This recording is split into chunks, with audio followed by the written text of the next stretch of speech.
Can I just get you to record that for me? That'd be great. It's gonna have that automatically play every time we go live, which we are now. Dragon Heist. Fancy lads. Cool. So previously on the Fancy Lads, the crew had helped, had been in Waterdeep, kind of thrown out of time, hanging out with their friend who is now all grown up, Hermione. No, wait, not Hermione, Mara. Yeah, untrustworthy bitch. And had come here to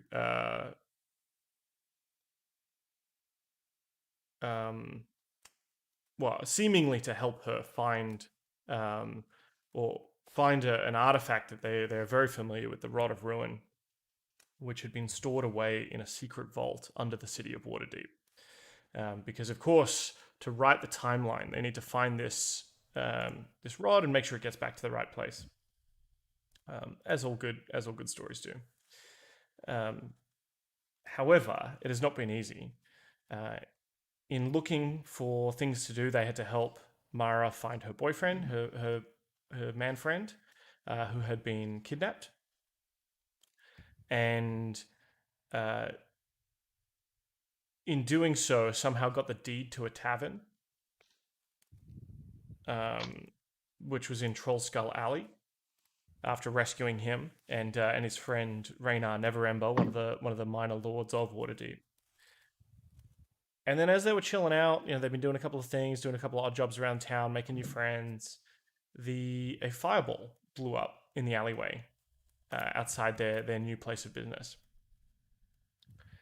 And they and then there's this weird fireball also just happened to murder 2 people up the street as well. It was really weird. That fireball, it's caused some havoc. It did, didn't it? Sounds like it. It sounds just terrible, and the city should really do something about that. Just. And what happened next, Matt? What happened next? The constabulary of said Waterdeep just happened to take a day off and didn't happen to walk up that alleyway at all during the afternoon, nor ever again. Am I right, or am I misremembering that? No, spot on there, huh? Exactly right. Yes, please. Thank you. That was the constabulary telling me that that is absolutely inaccurate. But good, nice try. A boy can dream. The Barnaby as they were looking for someone up on the rooftops. If you remember, your friend at the greenhouse, Harbinger, mentioned they saw sort of a wooden man, some sort of doll-like construct that they saw up on the rooftops, fleeing the scene. And you were looking to see if you either could find them or someone else who had been described fleeing the scene. A guy, I can't remember how he was described. It was a hooded man, burnt, and yes, we were following his footsteps, I believe. We had picked up his trail. Yes, a sort of a burnt man. Yep. Which is never great. Doesn't look great to be fleeing a scene of a crime, honestly. Ooh, thank you. Has brought me raspberry shortcakes. What an angel. What? Yeah, suck it, lads. Haha. And whilst hot on the trail of the criminal who was running down the alleyway, Barnaby seemed to snap at and performed quite the act that would probably get him cancelled in Waterdeep, and it probably has gotten him cancelled in Waterdeep. It was no. We got he got inspiration points, which means that he was forgiven. No, I don't think that's how it works. I think he was given inspiration points so that later, when he has to talk himself out of it, it's going to be slightly easier than fucking impossible. Yeah. Okay. Yeah. So he assaulted a couple, a racially diverse gay couple, in an alleyway. Called them horrible things. I Barnaby think. didn't even see their diversity. If anything, that makes him, more tolerant. I wonder what the courts will think. The courts of public opinion in Waterdeep. To avoid any further, perhaps outbursts or racially profiled attacks, the Harbinger, I believe, pulled up something to block the oncoming constabulary, and the three of them jumped into the sewers beneath Trollskull Alley and kind of made a break for it, and were hot on the trail, I believe, or I'm not sure if they were hot on the trail or whether they were just trying to escape at this point. I'm not sure what the motivations are when they were beset by a giant crocodile and a floating sort of mini beholder, which Sprig was able to summon a lot of tiny fairies to deal with, and Barnaby was polymorphed into a giant crocodile. And that's where we left off.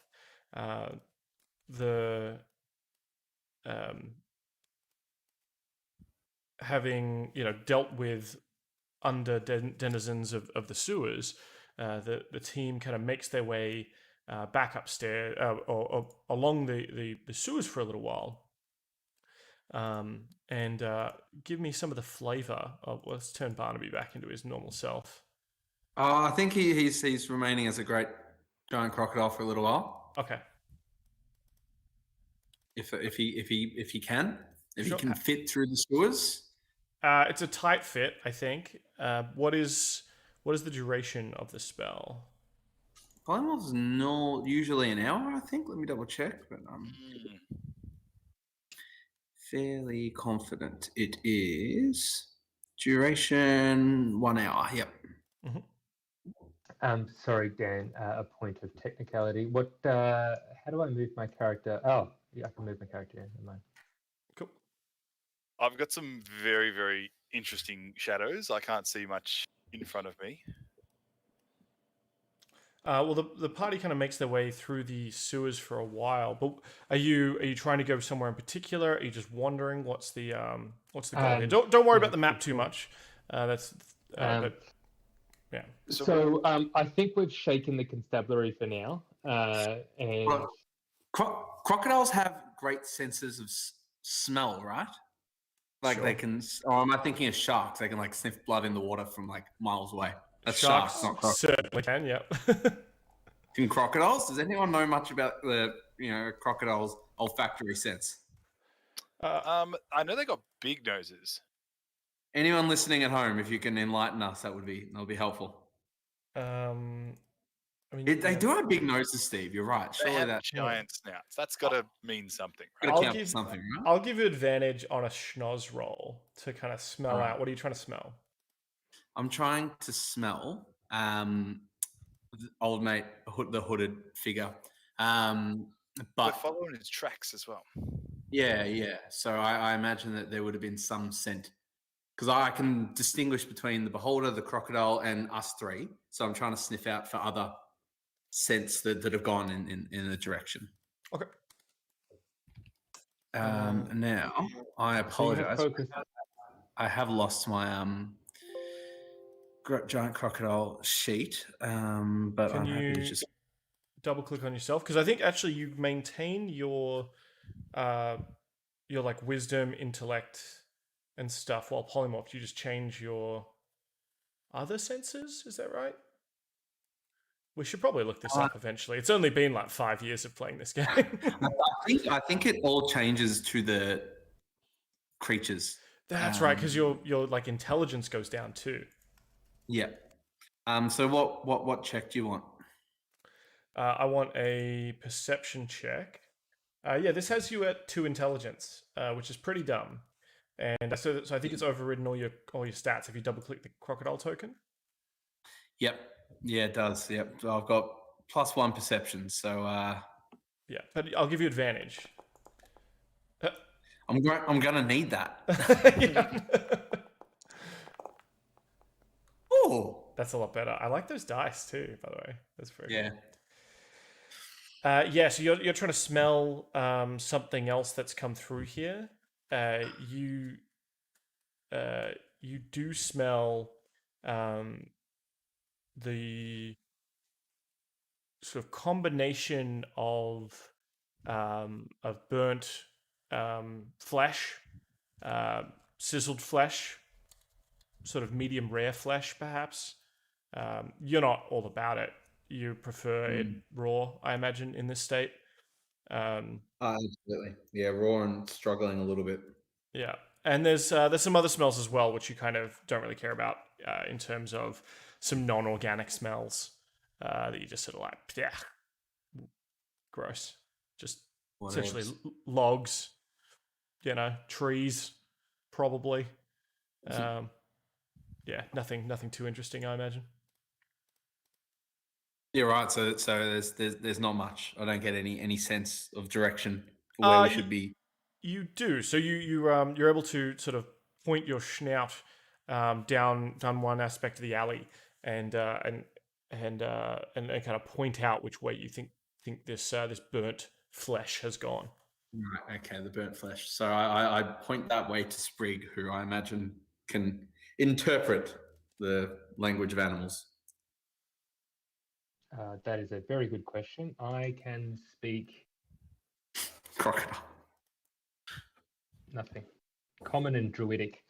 Yeah, But maybe I can... like an affinity to animals. You're not like a Dr. Yeah.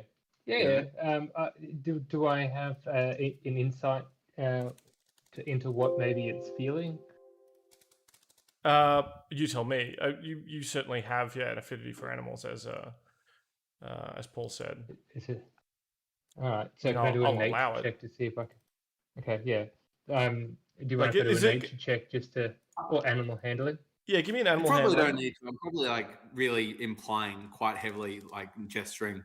Yeah, I'm thinking this is like a Timmy trapped down the well kind of scenario. Yeah. Cool. All right. Well, I'm happy to follow the schnoz of the croc. Yeah, cool. So you follow the like a pointing, one of those like hunting beagles. The crocodile kind of puts the snout forward, and you're able to kind of start following its little waddling butt down the alleyway. It's north, east, west. West.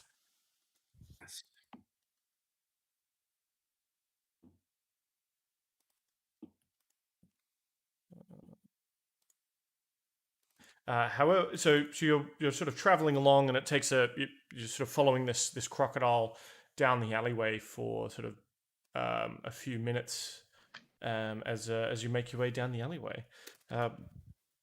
The sight of this crocodile followed by these two humanoids, lots of rats kind of scurry out of the way of the crocodile as it lumbers through the darkened passageways. What do you guys talk about?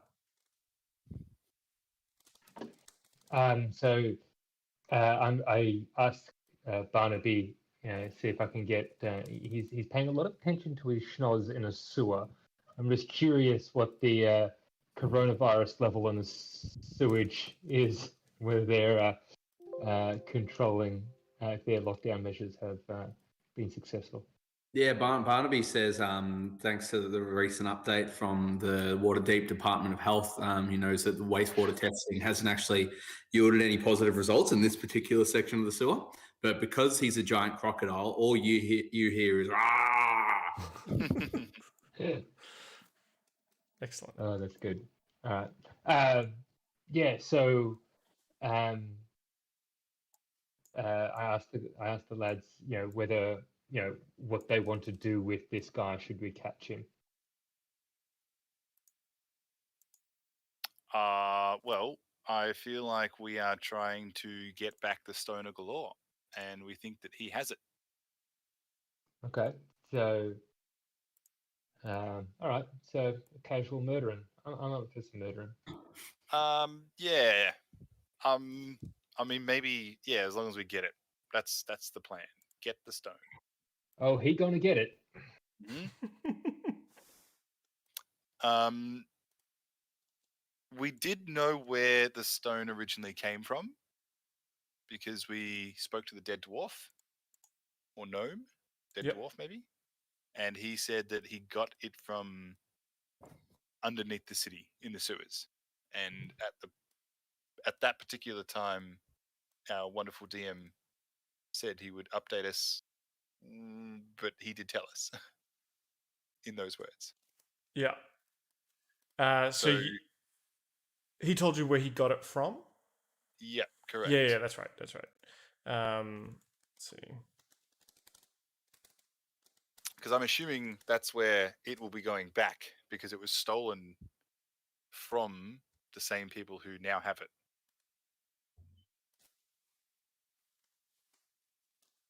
The Xanathar? Yeah, so Xanathar, yeah. he'd stolen it from. He told you that he'd stolen it from the Xanathar, Yeah. and that they had a. They'd stolen it from a base underneath Waterdeep in the dock district. Cool. Yeah. Okay. So I'm gonna wander in here, tentatively, and I'm gonna look for traps. And if I see no traps, I'm going to go loot these crates and see if there's anything of value in there. So ignore what's essentially the filler on the map there. When you get to the end of this sort of corridor, you actually find a ladder heading up and a sort of a metal manhole cover above you.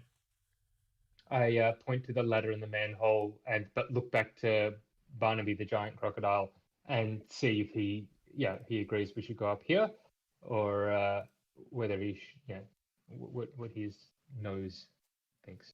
What does the schnoz say, Daniel? The Do you want schnoz me to roll says, again? Or? no, the schnoz, the 18's pretty good. The schnoz says up. The schnoz says out Okay. of the sewers and into the glorious poo-free sunlight. Wonderful. Okay. All right. I'm going. I wish I was Han, because then I could send a little friend up there just to check what's up there before we poke our head out. Oh, we could just Oh, okay, head I'm out. gonna grab a rat. I'm gonna grab a rat from here. Just one that's hiding there, and get him to scout out above us. Can I do that? No, I can't do that. Oh, Han. I mean, it's a manhole cover, so you can just kind of lift it a little bit. I've seen it so many times in movies. Maybe You can just lift it up a little bit and peer out and kind of get an idea of where you are. Okay, I'm gonna do that then. I'm gonna like it would be in Looney Tunes, just Yep. and then just it's just a black slit with two bright white eyes.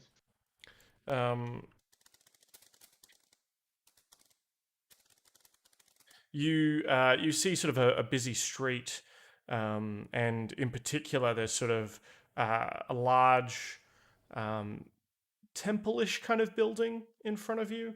It's giving off mad temple vibes. It's got a little bit of stuff that Harbinger you'd be about. It's got a lot of wood built in, sort of ornate carvings, things like that in the arch above the door, the big front door. But it's kind of hard to tell from this angle what else is in the street. All right, I'm gonna head up to the street, and that the building's piqued my interest. Yeah, it's gonna lead the way. Yep, I'll follow suit. I'm going to acrobatics check to see if the dragon can get up the ladder. Okay.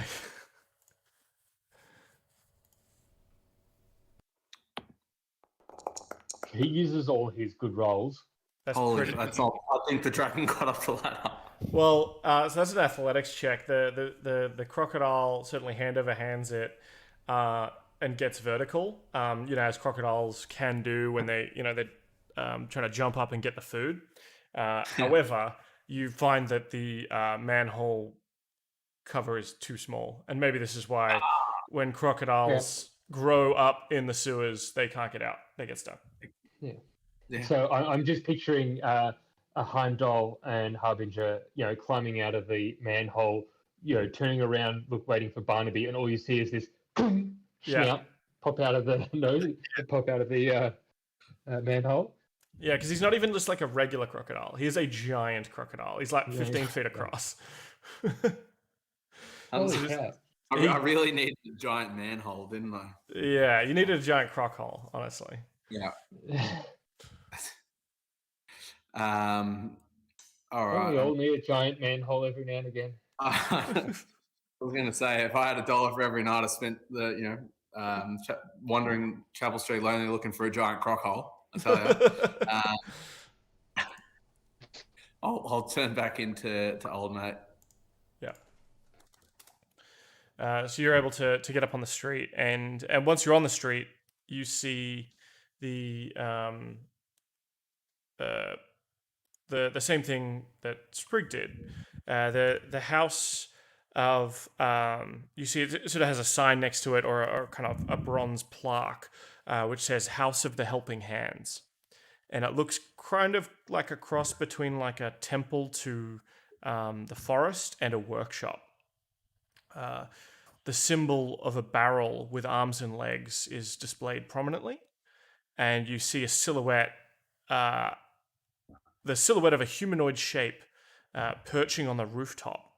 It extends an arm, releasing a tiny metal sparrow into the sky. The bird does kind of a few loops in the air, then starts veering right towards you. And it comes right towards you, Heimdal, kind of flying at you. Okay, can I do a Arcana check? Mhm. Or have I seen these before? Yeah, give me an Arcana check. Okay. I'm getting very much just going to come up. Hermione vibes from this.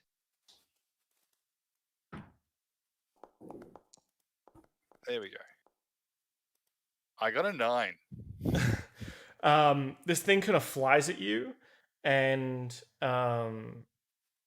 as you're kind of like marveling at the fact that it's mechanical, like this is not a real living flesh and blood bird, Boyd. It is some kind of mechanical contrivance. You're even seeing sort of the glint of sunlight off its metal form. It plows into you, and you take 2 damage. And then it kind of just breaks into tiny little metal pieces, and like springs go flying, and like little bits of metal fall onto the street. Okay, so the thing that released it, is that the wooden thing? Give me a perception check. Yeah.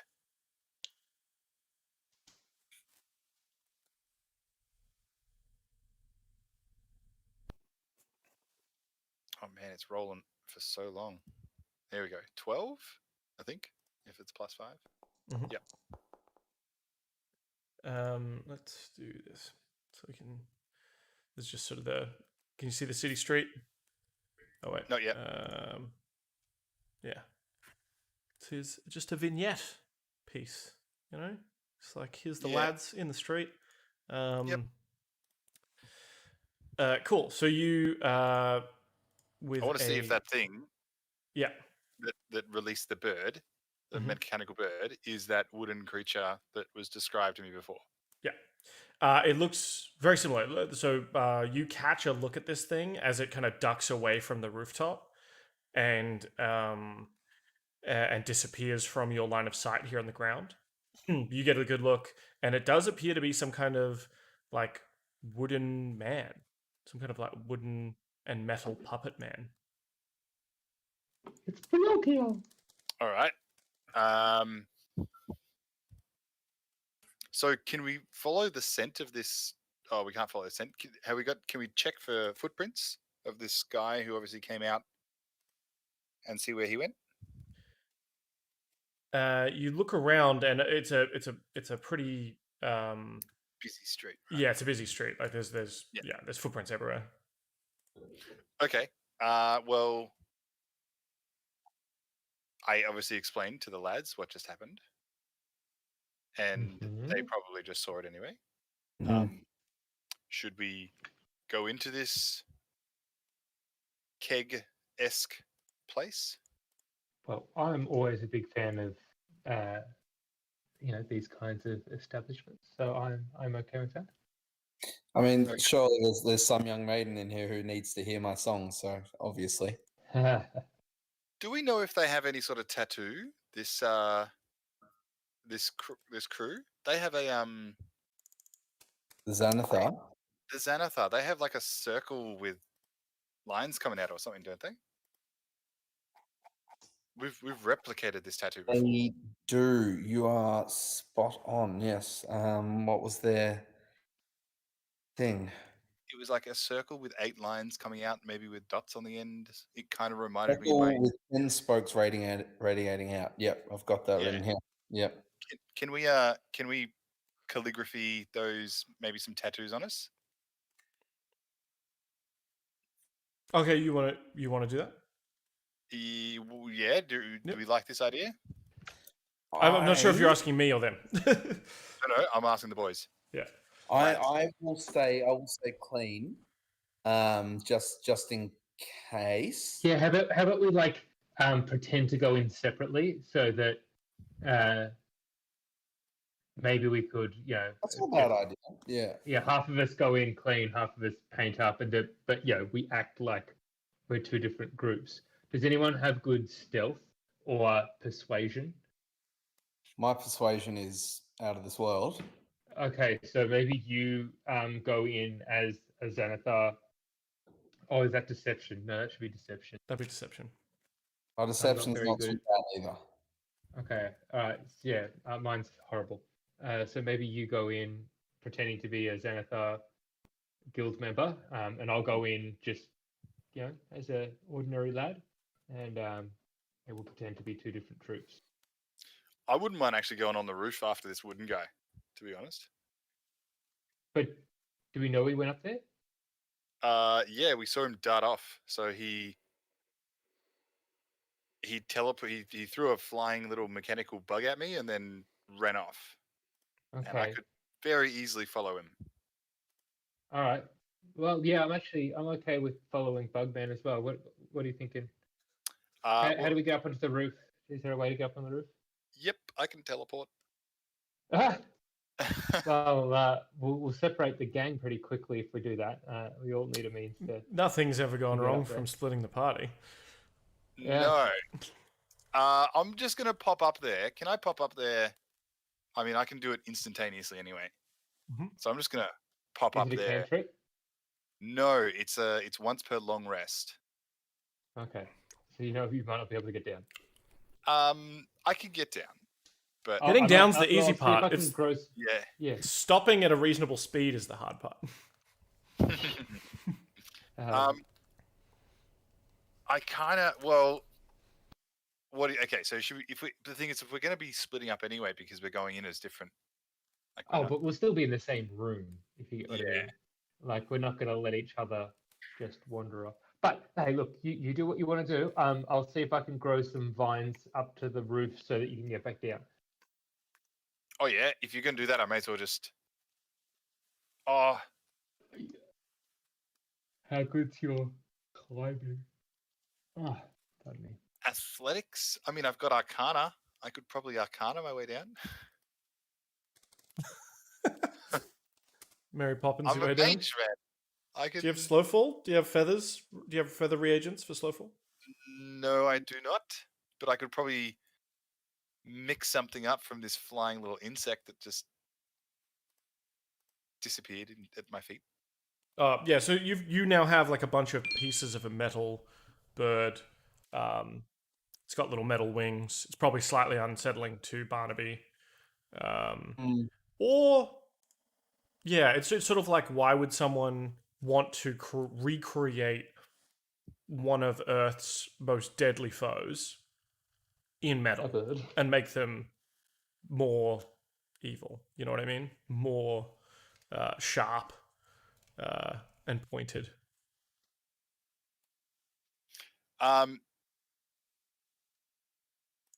Fuck it. Let's just go in. Not worry about the wooden guy. I mean, I feel like we're in the right place because we see we've followed the guy, so we've tracked this burnt guy. We found the wooden guy again. We got to be close. So let's just go in. Should we paint up Barnaby? Yeah, Yeah, paint me up, Buttercup. Okay, cool. So I've got some ink, I believe. yeah, no, I've got all that. I've got a calligraphy supplies. Cool. So, what are All you right. painting on Barnaby's beautiful face, or Uh, what piece of him are you painting? The forearm is fine, thank you. Well, do you want Yeah. to put it somewhere where you can expose it, so you don't need it's not like out in the open. Wait, somewhere I can expose it. Actually, He's not saying on they your. He's not saying on your deck. Actually, from memory, they were always they were all on the wrist. So we should Okay. put it there. Smart. Yep. Yep, we'll put. Like it there. Cool. All right. Do you want me to? Yeah, do it. All right. I do my thing. Cool. Probably.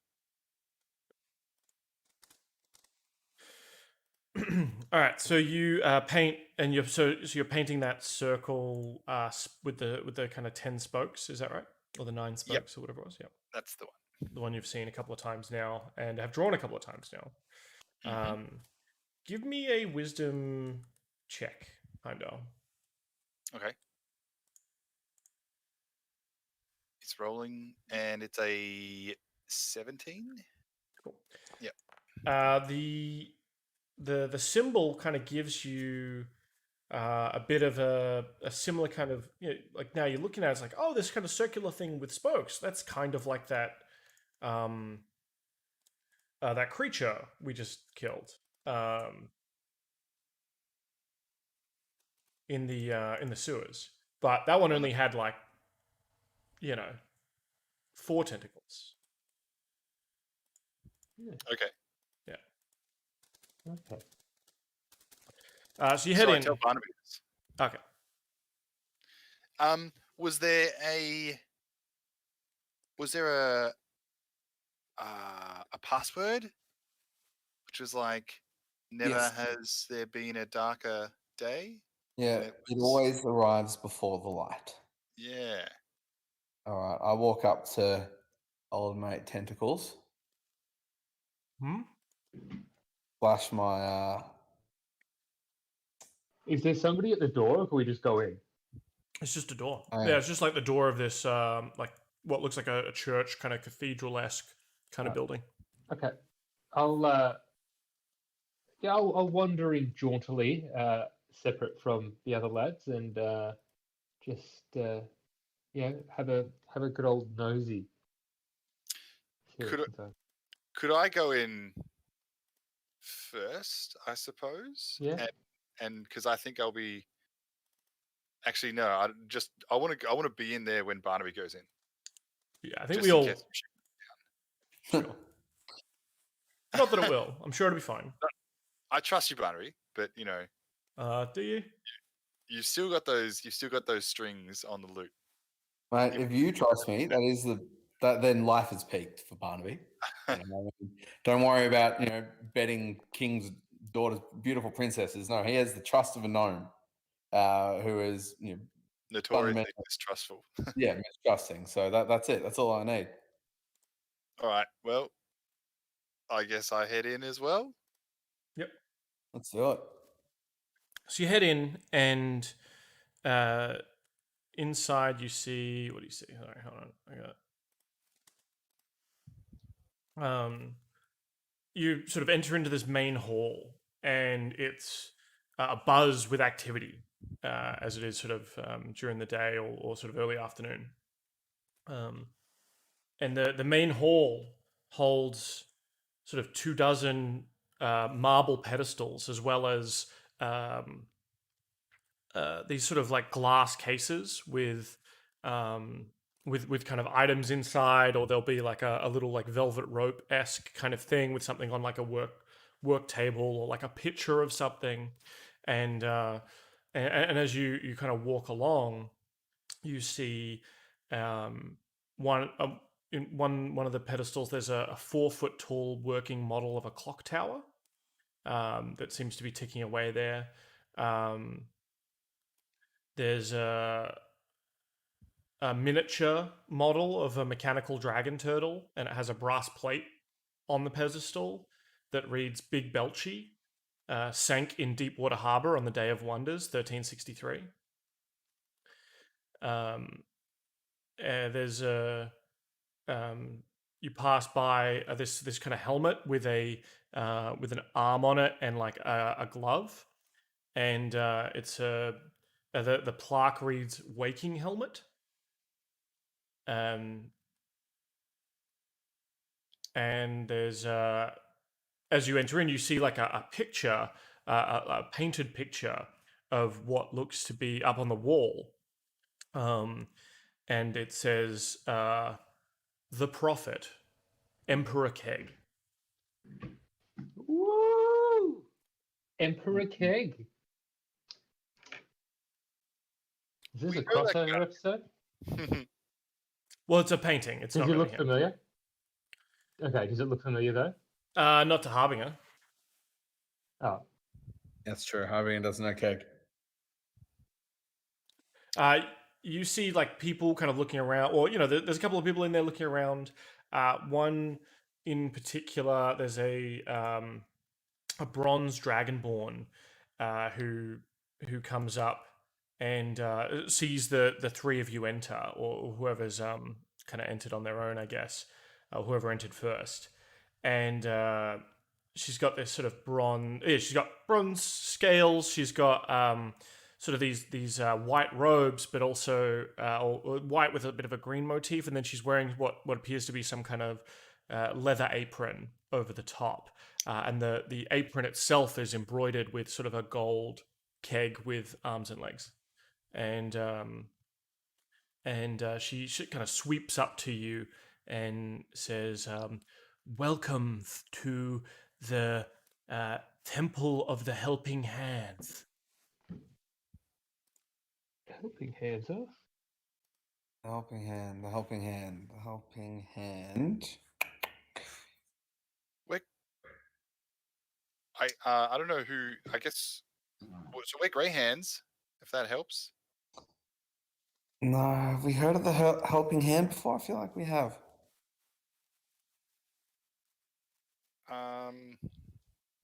So I asked them what. I asked her what business do the helping hands have in Waterdeep? Missionized to me, or is it? She says, she says, well, I'm not going to do the lisp just because it's actually hurting.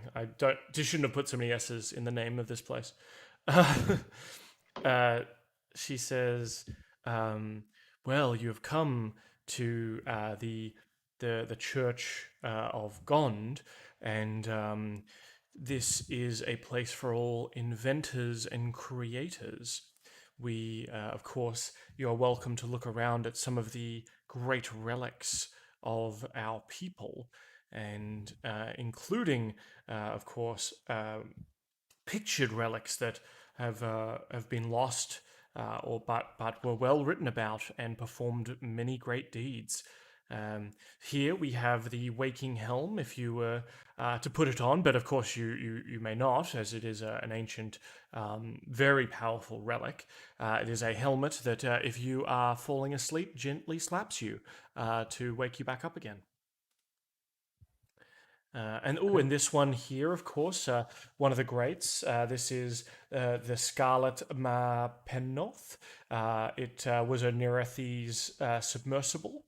It was a sort of, you see it. It's this it's a miniature model of a red submarine shaped like a manta ray. and has a little brass plate saying launched in 1489. Can I show her the little contraption that was broken into bits and say, "Do you know who made this?" She says,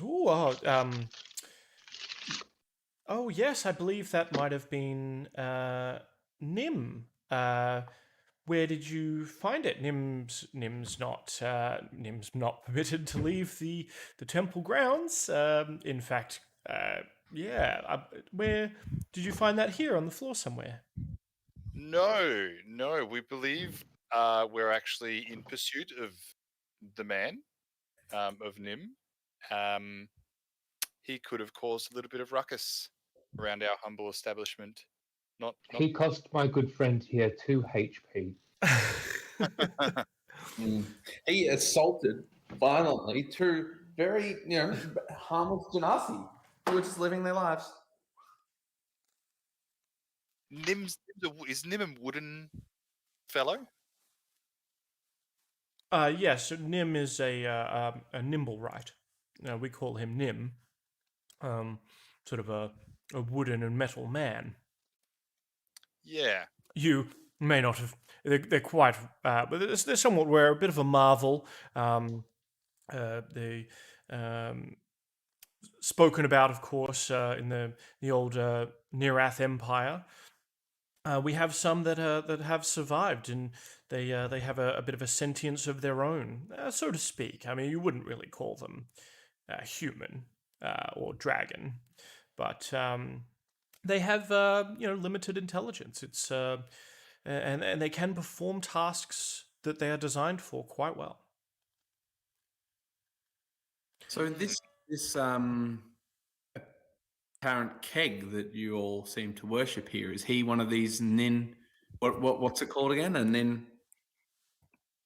Sorry, I just took a bite of a biscuit. I don't know why. I don't know why I bothered. He's of course spoken about in the ancient texts.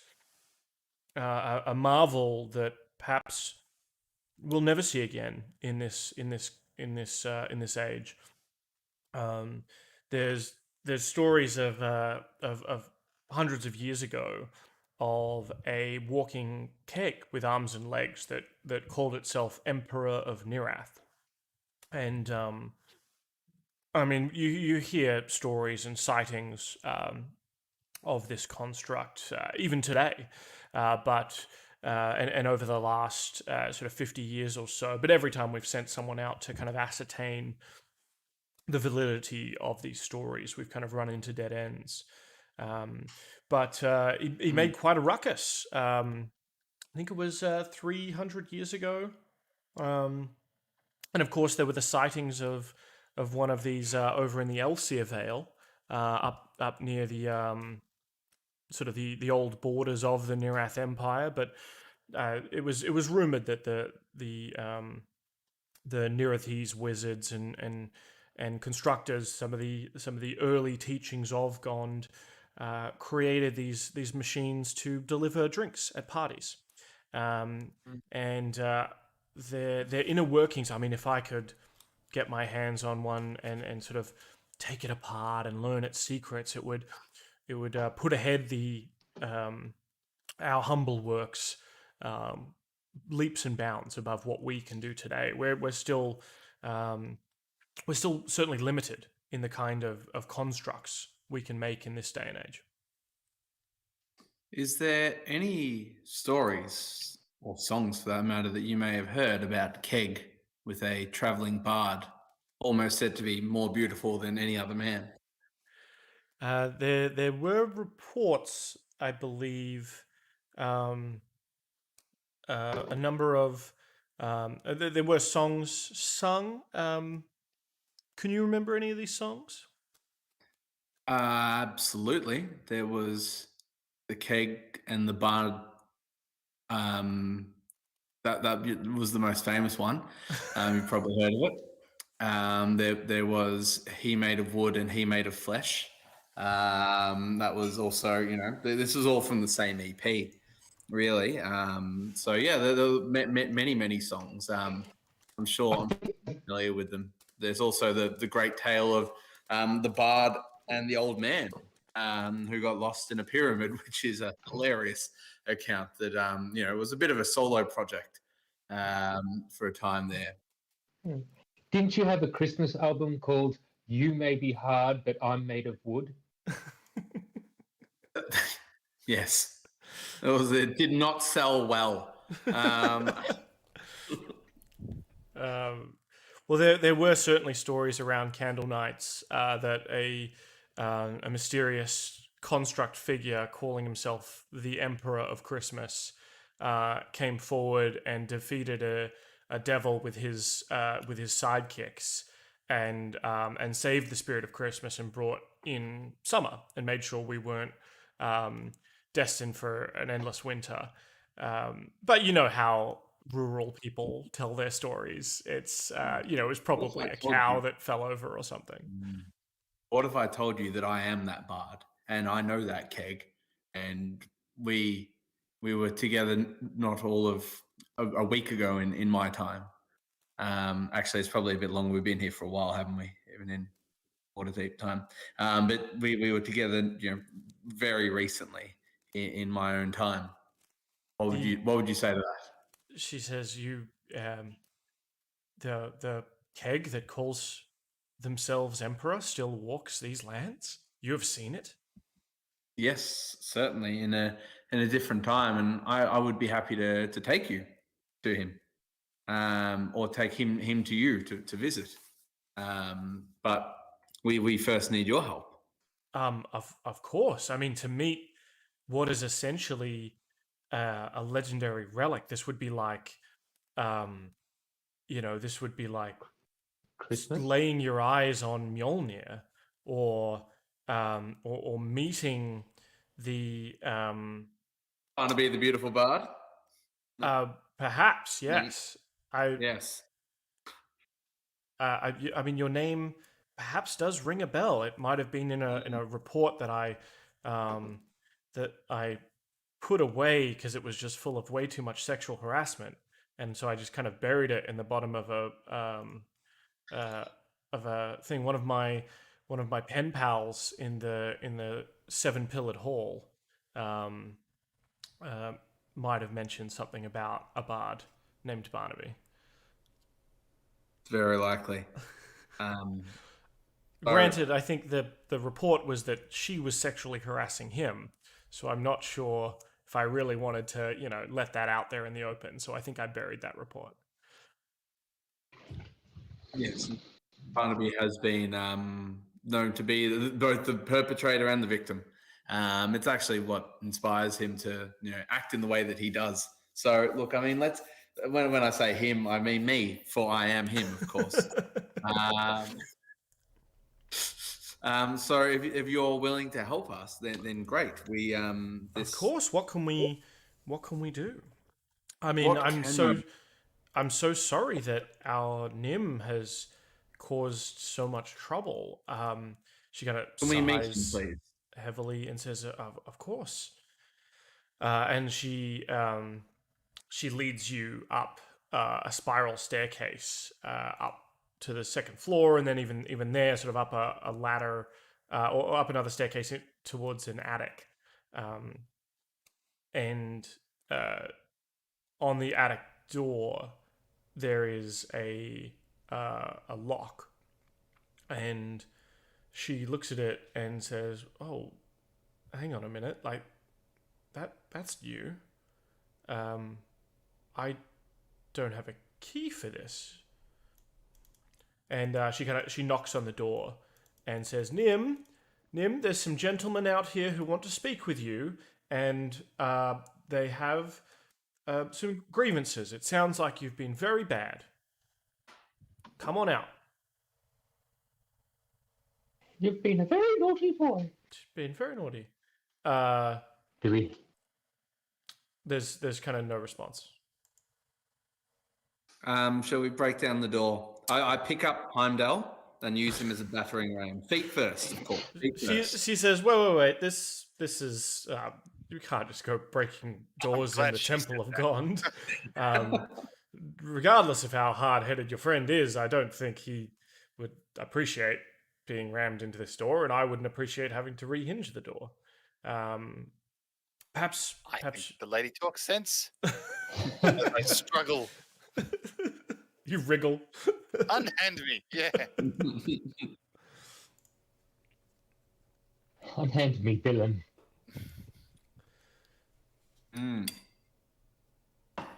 Perhaps you can. Perhaps you could speak with him through the door, or convince him to come out, or if you have a way of opening this door. Heimdal, do you want to you like lighting bonfires? Yeah. I don't know if bonfire is going to be a great idea in this particular.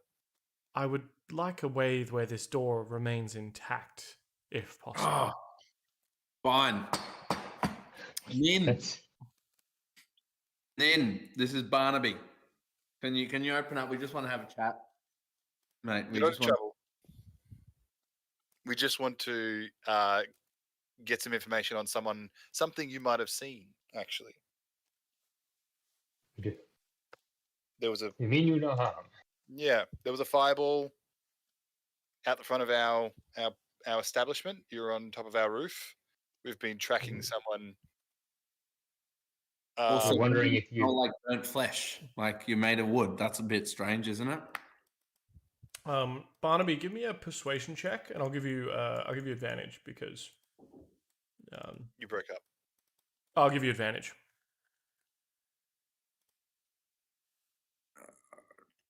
Persuasion.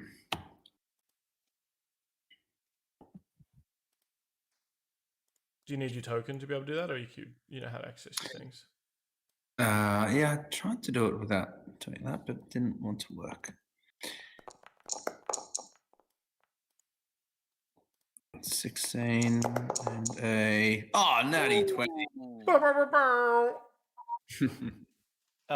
You hear kind of some shuffling and noises inside the room, and then there's sort of a click of a lock, and then you hear kind of a scurrying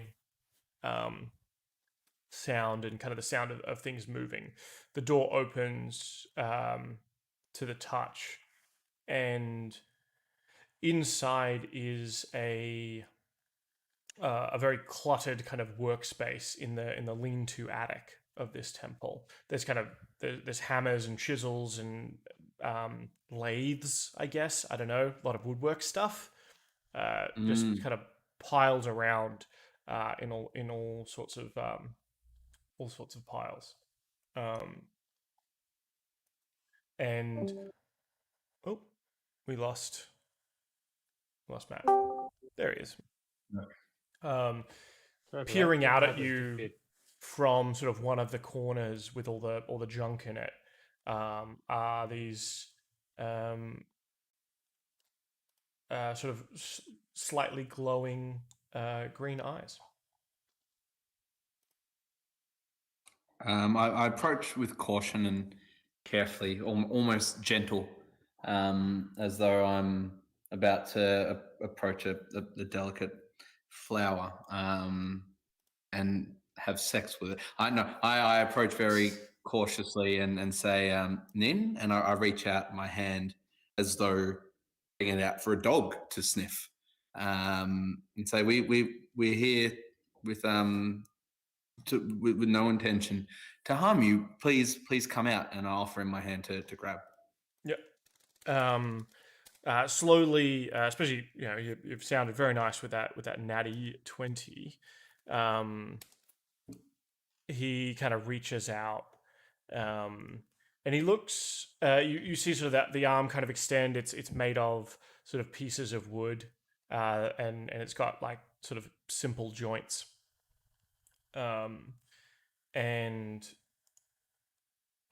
you see that he's got almost like sort of elfish kind of ears carved on him and like a pointed wooden nose. And he stands up, and he's still quite short. He's probably a bit taller than Heimdal, but certainly shorter than you, Barnaby. And he kind of he sort of takes your hand and then sort of takes it back as he extends up, and he just sort of like waves at you. Hey, And buddy. looks a bit sheepish in his body Hey, language. buddy. Just wondering, were you on the roof of our tavern earlier today?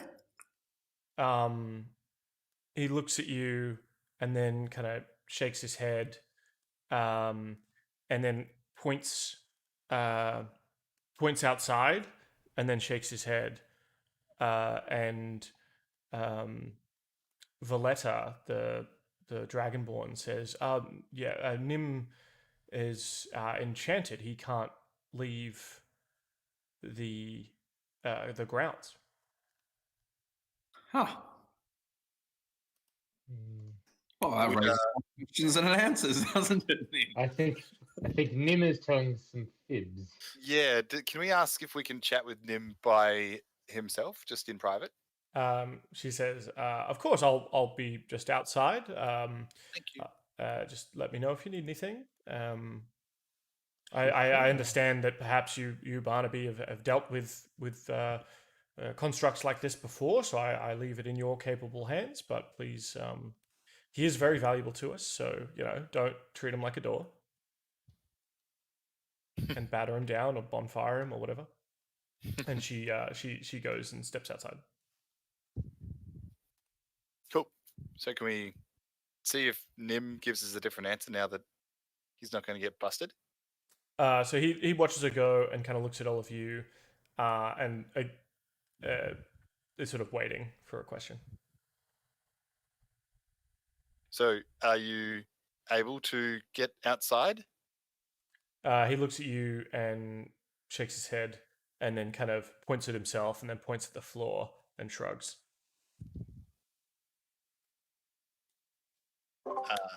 Who has bound you to this place, Nin? He goes over to one of the workbenches and pulls out a piece of paper that has a like a symbol on it, and like hands it to you, and it says like on the piece of paper it seems to be some kind of like pamphlet. It's like worship Gond today.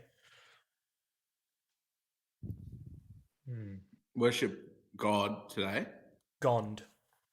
Gond. So this is the House of Gond. Yep. Right. Who is? Do we know who Gond is? Give me a religion check. Who wants to do a religion check? I'll do a religion check.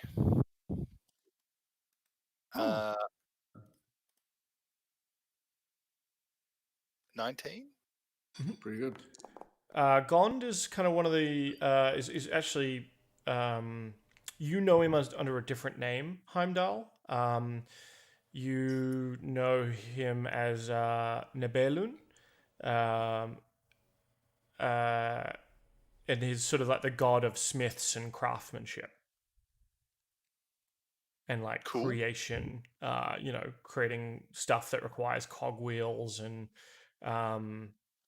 he's also known as a bit of a meddler, not quite like a Loki-esque or a Bugs Bunny-esque trickster god, but certainly someone who would meddle in things and tinker and make changes that weren't always great, but kind of always worked out, in the end.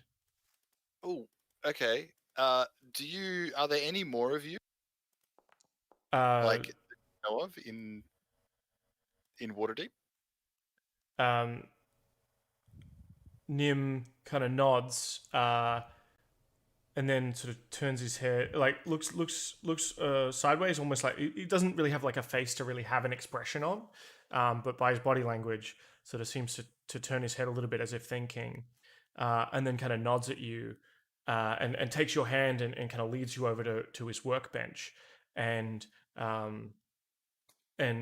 points at some schematics, and on those schematics it looks like a sort of another one, like it almost looks like his schematics, like this. Yep. This could be to make him.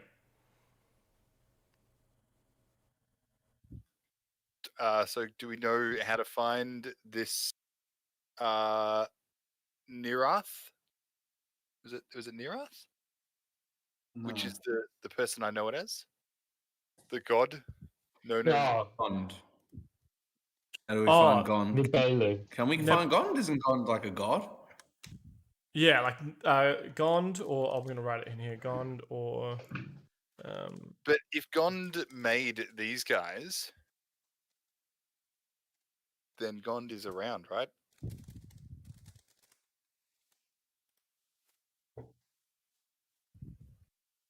Nibelun is a god. Okay.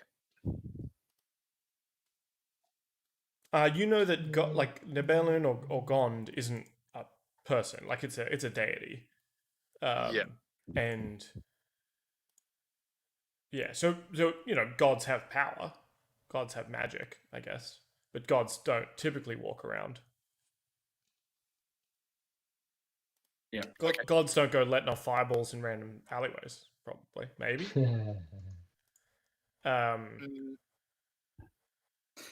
Who else has seen these schematics? Nim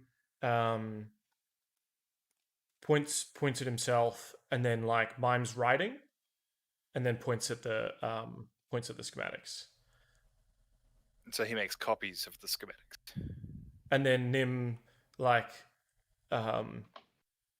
points at some of the tools, like, and picks up some of the tools on the workbench, and like mimes kind of making something, and then kind of walks over to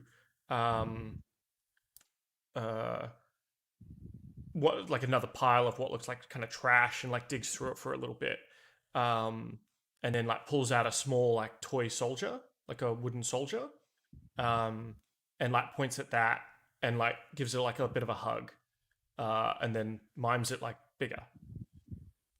All right, so you're nutcrackering this shit, aren't you? Okay, that's cool.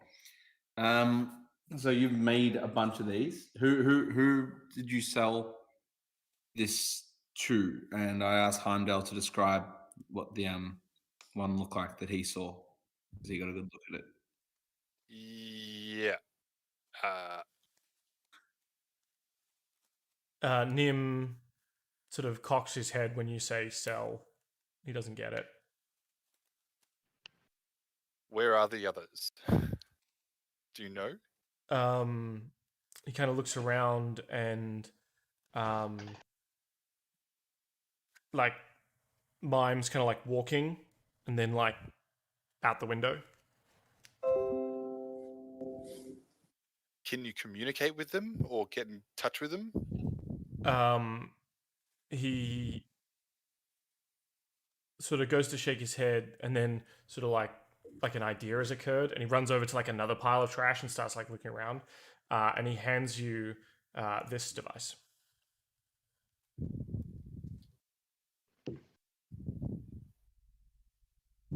Cool. Okay. And he sort of puts your hand around the handle and like squeezes it down on the trigger, and the little umbrella starts kind of like spinning, and then he kind of moves your hand like away from him, and he takes a few steps back, and it kind of it's still spinning, but it's kind of like going a bit slower, and then he walks over and it starts like spinning, whirring, and clicking, accelerating. Okay. So it's a Nim detection machine, or an automata detector. A useful tool. Is Nim agreeing with any of these identifications? Like, what is it actually detecting? Give me an Arcana check, Heimdal. I can do that.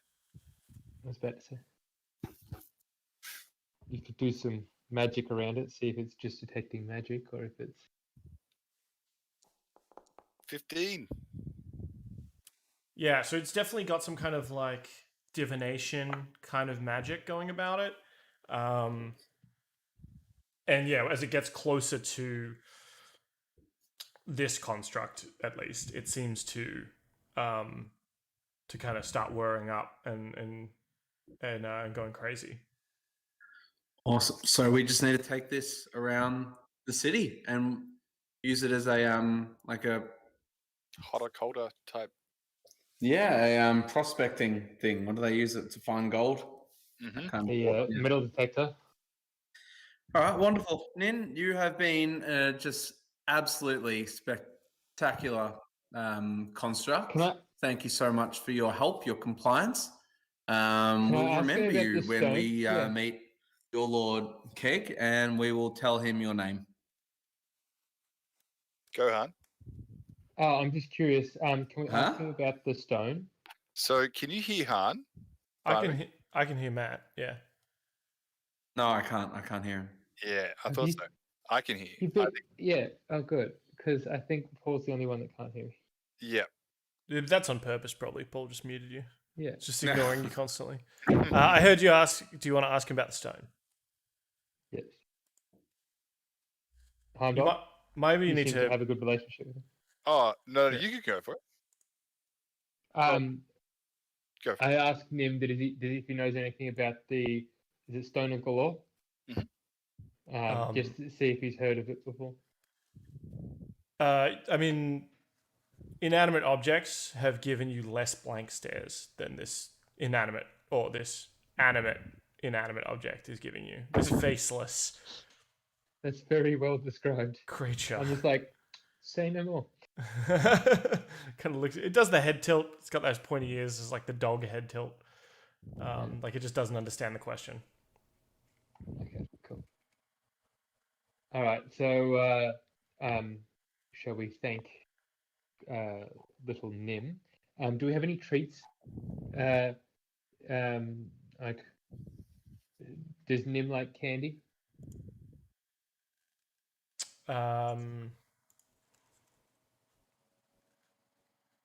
You ask him that? I don't know what. Yeah. I don't know. I want to reward him for his. Do you hold out so candy? Candid. Does Nim have a mouth? No. Because he's not using it.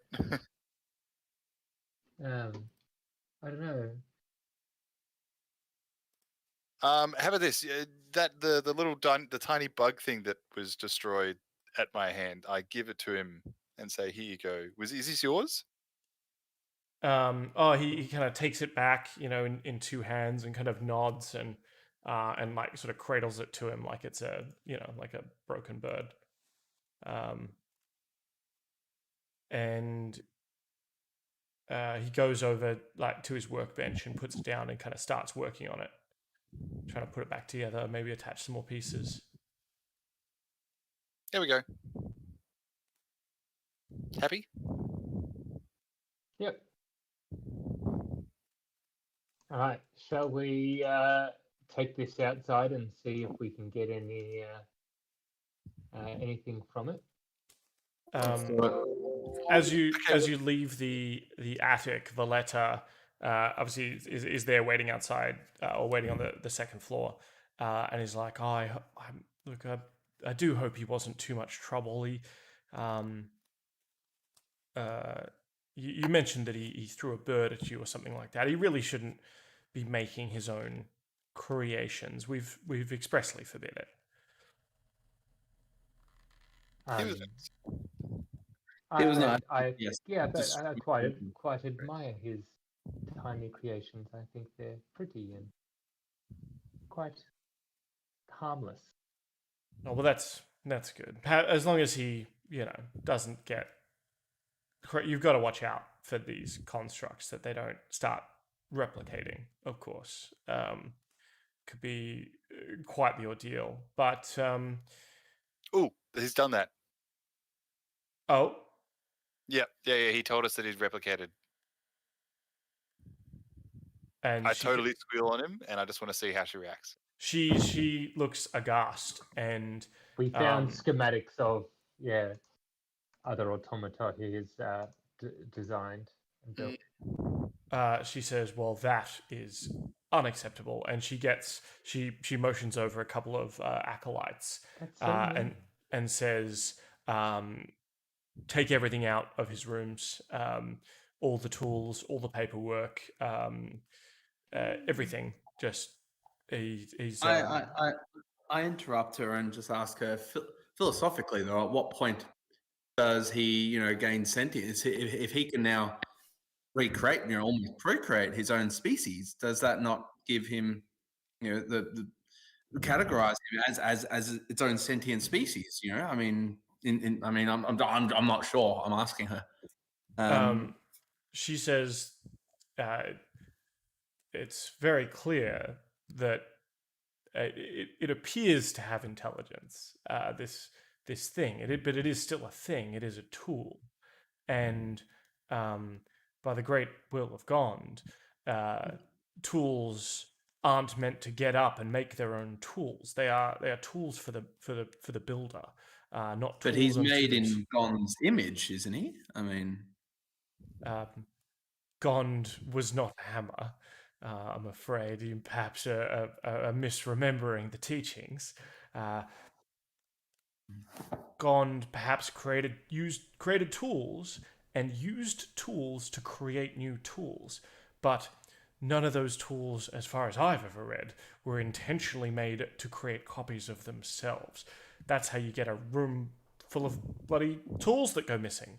Okay, I hear what you're saying, but I feel as though you lack the fundamental moral understanding of sentience in order to properly care for this creature.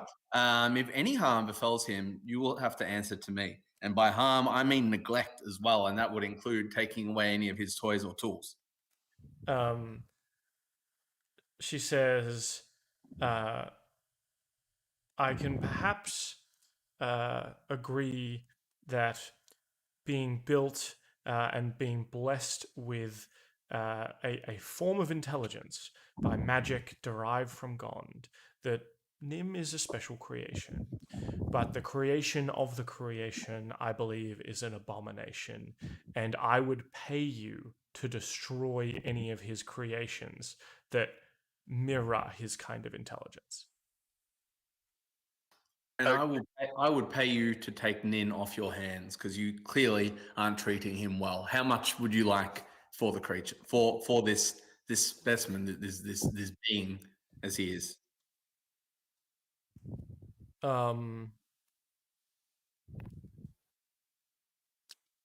She says, if you can bring me something of equal worth, of a similar kind of magical contraption, or I wouldn't be able to part with him for less than a donation of 1,000 gold to the church. And what do we got? I don't think we're in the thousands.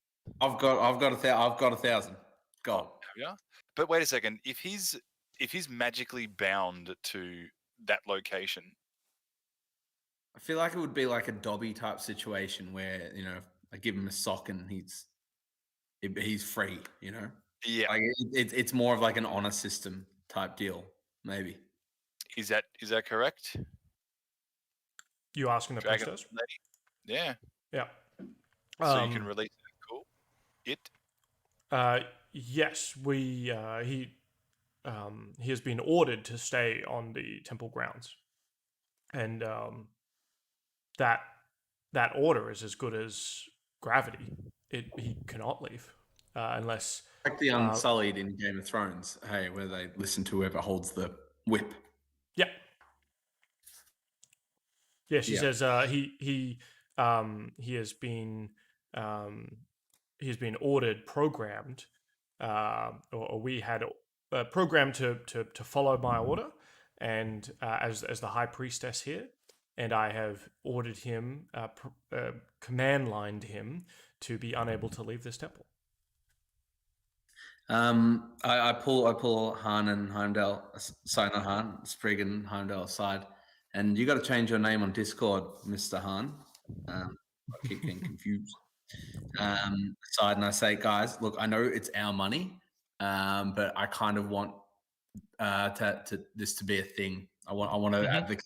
I want to advocate for the rights of automatons, and particularly those who are able to procreate, recreate themselves and have a sentience. Yeah, I like that cause. The fancy lads have a cause, or at least the fancy lad. The fancy lad has a cause. Hey, we're all fancy. We're all lads. One cause for it's all of our cause. Yeah. So I'm down with a cause, and I'm down with fighting for automatons, sentience, yada yada. Yeah, that's all we need to hear. So, how much does she want to give for each one of these automatons that we can bring? The abominations. Well, I feel as though but that kind of goes against the cause, Heimdal. Yeah, we don't want to. Oh yeah, that's right. Right. I'm with you. Yeah. Otherwise, I'm fully with you. But this is like a slave camp for these automatons staying here. They're unappreciated. They've got no autonomy. For an automaton. I mean, fuck. Well, that's ironic. How do they exist? So yeah, I'm really passionate about this. All right. All right. Done.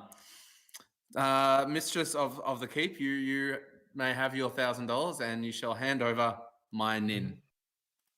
So Is there a user guide or manual? That would be helpful. Thank you. She says, "Well, we'll give you what documentation we have. I mean, we have a wiki, we have a knowledge base. Obviously, you can submit tickets. He's not under warranty anymore." And so she. But you didn't get the extended warranty? No.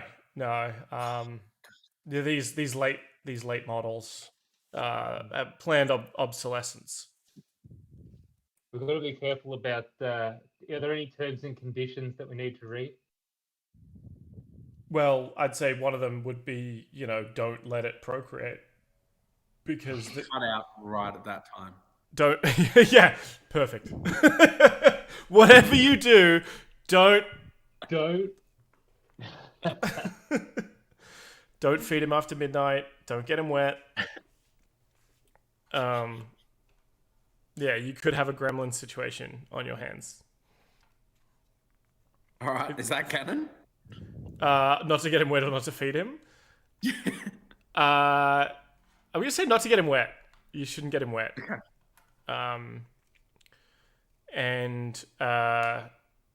Yeah, and if he procreates, we're fully assuming a gremlin situation. And on your head be it. Well, when she takes your gold. He's already done it. Yeah, I mean, he's fine. But if you can bring me back proof of the destruction of of any copies that he has made whilst being in this under my roof, I'll pay you 500 gold each. Okay, so what do you need as proof? Is there a particular component that is? Well, yeah, he would have made it with stuff from that we'd given him. So there'd be something identifying them as from here for sure. Such as? Well, I imagine some of the pieces he's used, or whether he's like signed them, and she I guess she's walked back upstairs with you lot to Nim's room as like they were emptying it out. And she says, well, I'm sure he signed his work in some kind of way. Probably there's a barcode or something. You'll figure it out. I mean, he's not the only... he's not, I imagine, the only nimble right in the city. But he shouldn't be creating copies of himself. That's just barbarous. Blasphemous, Okay. even. Okay, cool. Like, these things should be made by humanoid hands. Well, that's... this is what we're fighting against. It's attitudes like this. If Gond gave him the capabilities of making his own self, then perhaps Gond wants him to be able to make his own self. Would it not be Gond's fault that he is making his own? Getting very philosophical in this episode. Gond was often, in Slate 3, Scroll 5, does Gond not say the hammer can be used to create or destroy? I did not imbibe it with the will to destroy. Look, we all can quote the Book of Gond till the count. Okay? Yeah, the slated Gond.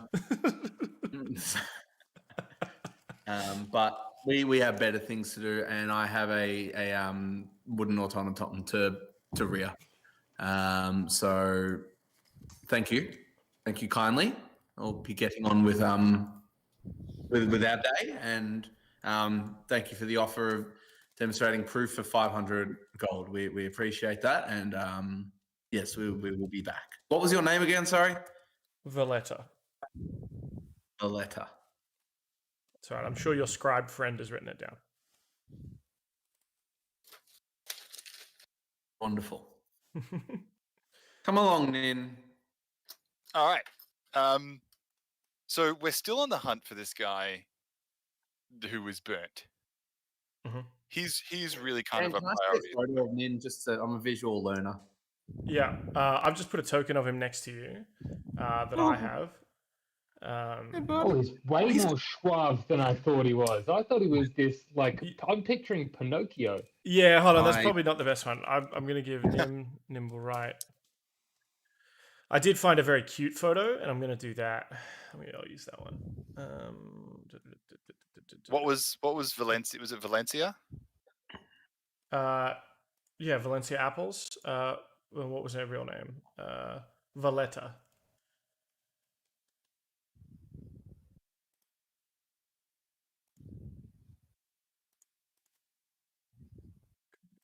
Yes.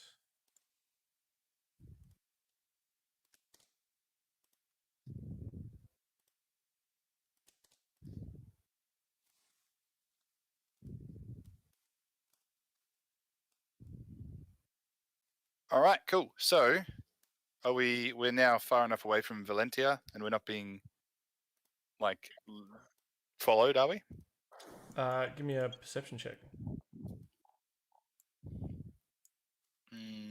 Perception. Perception. 16.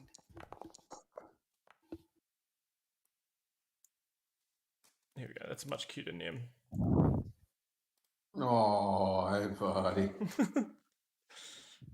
He's got a little side pouch going on. Similar he's got that wooden carvings and things like that, similar to Keg. How tall is he? He's probably, how tall is Heimdal? 3-4 feet? I'm 3 foot, yeah. Yeah, he's probably 5 feet tall. Taller than Oh, he's taller than Heimdal. He's taller than Heimdal, but skinny and made of wood. He's a little bit taller than what Keg would have been, right? Yeah. Wonderful. I like him. Cool. So Nim, can he do? Sorry, Steve. Yeah, go. Can he do anything? In terms of, I can ask him to act almost like a what's another word for servant? Because we're not. I didn't just rescue him so he could be a servant. Do you mean slave? Employee. Yes, an employee. Well, normally your head of HR is a half orc named Gronk who handles the hiring of the interns. You've handed the money over to Valletta, and she tells Nim. She says, "Nim, this is Barnaby. He is your new owner." And Nim's eyes kind of glow a little bit as he looks at you up and down, and then he nods. All right, we'll figure out what we're going to do with you, Nin. Yeah, shall we take him back to our tavern? Well, we followed the scent of that thing, right? That guy. Yeah, He's got the Stone of Galore. We are so close to finding. yeah, it's true. We're here. Can we ask if anyone's sitting around, if they've seen? Because we were pretty close behind him. Yeah, we've got this contraption now as well. So let's like get that up and let's follow it. Let's see what happens. But he wasn't a. This contraption doesn't help us find him. Doesn't it? No. But wasn't the thing that was running across the roof another automaton? Yes, but this guy was the one that was chasing the dwarf. The automaton wasn't chasing the dwarf, and the dwarf got killed by people from the clan. The ones that we just tattooed on Barnaby's wrist. So they were the ones that stole back the Stone of Galore from the guy, from the dead dwarf, and then we followed the guy into the tunnel and out this hole. So now we need to ask if it's a busy. Is there anyone sitting around like selling things that we can ask if they notice someone come out of this pipe and who was Sure. burnt? Yeah. There's like vendors, store vendors, and things like that. Mm-hmm. Can we do a little bit of a ask around to see if anyone identified a burnt, shady-looking guy who actually came out of this tunnel, this manhole, not too long ago? So you got to a seller who's got who's selling sort of fruits and things like that on their cart. A bunch of peaches. Peaches seem to be in season, and he's like, yes, fine sir, can I interest you in some peaches? Brews, as soon as look at them, they're that fresh. Yeah, so we're looking for a person. If you can give it can't help you with people, sir, but these peaches, I got peaches for you. How much are your peaches? That's 3 peaches for 5 silver, my good sir, and that's it's a fine deal on this hot summery day. I'm sure it is, but I'm not going to buy any peaches unless you have some information on a person I'm looking for. Well, what can I help you with, sir? I just told you it was a burnt guy who came out of this manhole. I'm assuming he's very close to the manhole. Sure. And we're simply looking for which direction he went from here. Yeah. And here's 5 silver for some peaches. For your trouble, kind of thing. Yeah. Give me a persuasion check with advantage because you gave him some money. Yeah. Okay. I'll click it twice. Nope, clicking it twice didn't work. Ooh, yeah. You don't even need these stream crates of free inspirations. You're just doing it all on your own. Yeah. So let me reduce my silver by 5. Oh, Barnaby, you do have an inspiration, actually. Someone cashed in a Barnaby card the other day. Oh, wonderful.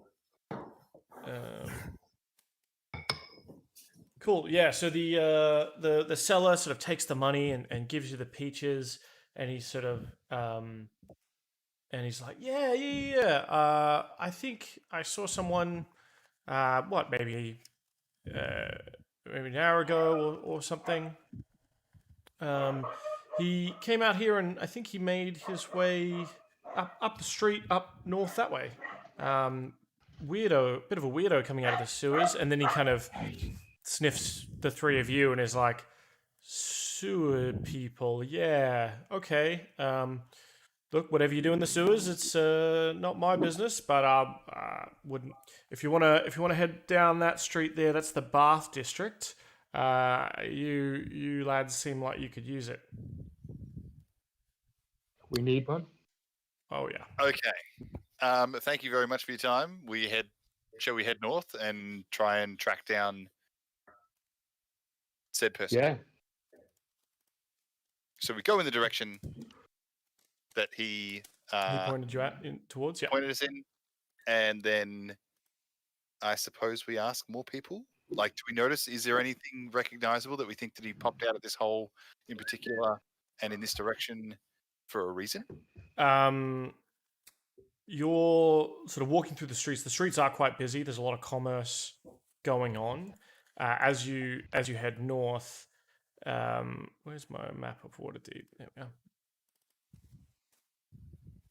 As you head north and start heading towards sort of the north ward, things do thin out a little bit. It becomes less sort of mercantile and more kind of almost like the suburbs, I guess. You make your way through kind of the castle ward, etc. And yeah, into the North Ward, which is mostly sort of noble estates and parks and things like that.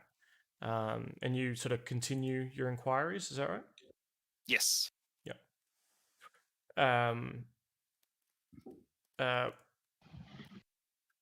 One of the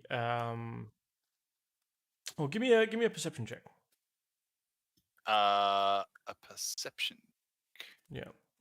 I mean, you were meant to give me a persuasion before, but it was a natural 20 anyway, so. Oh, But give me a I perception did check not now. yeah. That's Well, still good. That's a solid is. as 24. Jeez, rolling well tonight. I know. You make your way through, and you're kind of able to ask a couple more people on the way, like, "Oh, have you seen this guy? Have you seen a guy, matching this description come through here?" And eventually, you're kind of pointed in the direction of a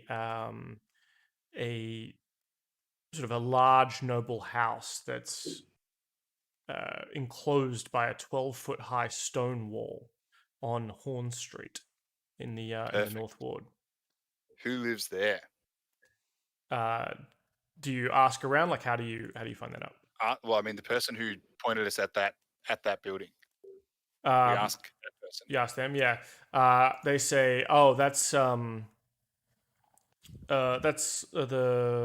Lord and Lady Garfield live there. The Garfields." Okay. Is that the descendants of the Deals Warlock? You ask this person. Yeah. Yeah. Are they warlocks? I don't make accusations like that to the nobility. You must be new in town. I believe their family's history is spotted, but most noble houses are. They have come into some. It seems like perhaps they have fallen on harder times normally than others, but I think accusing them of making deals with devils, demons, or warlocking is right out of is not good natured, my friend, and I will not be part of it. And this person you were kind of asking walks away. I sort of just stand there and watch him walk away and just go, did I? Okay. All right. Does Harbinger know about Garfield though? No. Maybe I've dealt with him in the face earlier years. Yeah. But Yeah. Not as a part of the fancy lad. So when you go to Garfield, where do you come back to? As in when you go to Fantasy Munnings? Yep. Yeah. Usually you come back to where you were before. Some people summon the portal. Yeah, you summon like a portal to Fantasy Munnings. It's sort of like popping a portal scroll in Diablo. Takes you back to town, then you go back to where that portal was. Okay.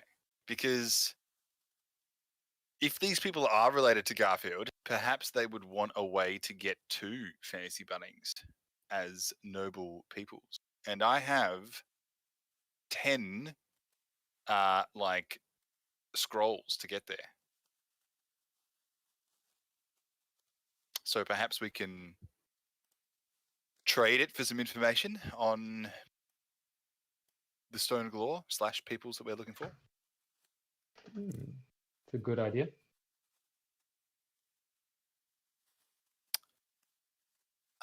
So should we knock or should we try and sneak in and just do a little bit of recon? Let's knock. Yeah, it's knock. Okay. So you knock on the sort of big solid gates of the Garfield Villa, and at the door is sort of an elf in sort of nice-ish kind of clothes, like not overly amazing, but wearing kind of like servant's black, and he sort of looks down his pointed nose at you and says, yes, we're not looking for to buy anything today, and you should know you should come round to the tradesman's entrance if you're here to and he smells and goes, clean out the septic tank. Oh. Yeah, because we did just climb out of the sewer, I suppose, and now we're going to see nobles.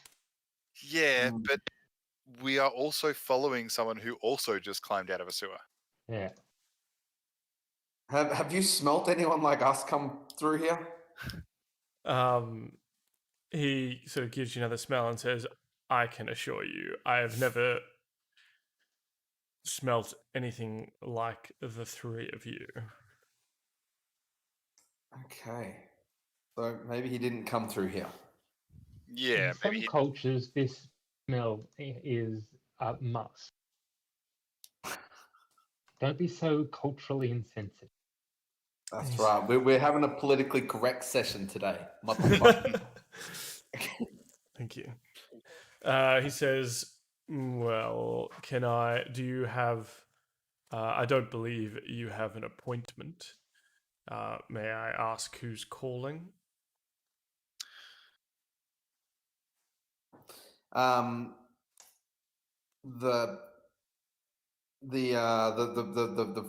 oh god, the fancy lads. We're Can't the not fancy say it. lads. What about the people who are part of the sigil, whatever they are, the circle? Oh, the Xanathar gang. Yeah. We Do you really want to? Are they say friends that with Xanathar, or like is that gonna Probably not. Yeah. They're Did you gangsters. say that? Yeah. Did you say that out loud in character, Heimdal? Yeah. Okay. Yeah.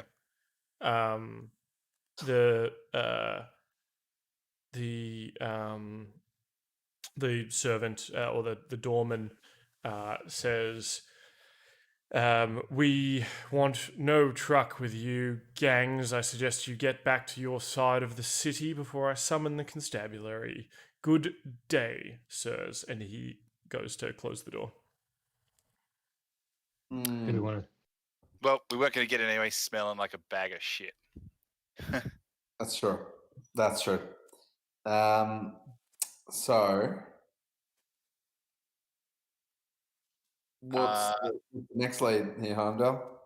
Well, that's. I feel like that's we've reached a dead end. From here, my thought process was go tell the black staff everything we know, and organize what we're going to do with Nim. So do we think the trail on the guy's gone cold? Well, so far, Maybe we should go to the nearest medic or herbalist and see if anyone's, bought salve for a burn. mm-hmm. Good call. Very clever. But I think we should drop Nim off because I don't like, if we accidentally get into a battle and we've got Nim with us, I don't want him to perish. Yeah, look, that's fair enough, but he is his own person. I'm going to give him the option So We're gonna ask him if he wants to. We'll train him how to fight. I'm gonna roll a D4, and basically evens is he will go home. Odds is he's going to stay with us. It's even, so he's happy to go home. Cool. All right. So Nim, do you feel capable of making your way back to Trollskull Manor by yourself? He kind of looks He at doesn't you. know where it is. Yeah, looks. No, he doesn't. He can't. So guys, I'm going to need to take him back. I'm sorry. Yeah, he kind of looks at you and like looks like pensively up the street, and then like turns around and points the other way, and then like hand under the head like and then looks back at you. Yeah. No, fair enough, man. Look, don't feel bad. Only this is your first time out of your house, so Probably like 8 weeks old. Yeah, that's cool. So I'm gonna walk him back. I'm happy to meet you guys. Like, why don't you guys go? We'll do this thing that they call it's a new thing. It's called splitting the party. I'll take Nim back, and you guys go suss out the nearest medics.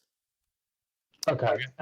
So, do we know of any herbalists or doctors or healers? I mean, you can probably ask around, right? Yeah. Yeah. Was the place over the road the herbarium? There was a herbarium over the road, wasn't there? Or is that just was from the alleyway, like from the Trollskull Alley. There was like a greenhouse where you were. Yeah. Yeah. And there's probably a few herbalists in this city. No. Okay. Cool. So maybe we go back to him because we had a decent relationship with him, as well as that. It means we don't have to split the party because it's just over the. But didn't you say, shouldn't we go to the nearest one from here to see if anyone's... Oh, that's actually a smart idea. Yeah. We don't want to go looking 4 neighborhoods over. Yeah, no, you're right.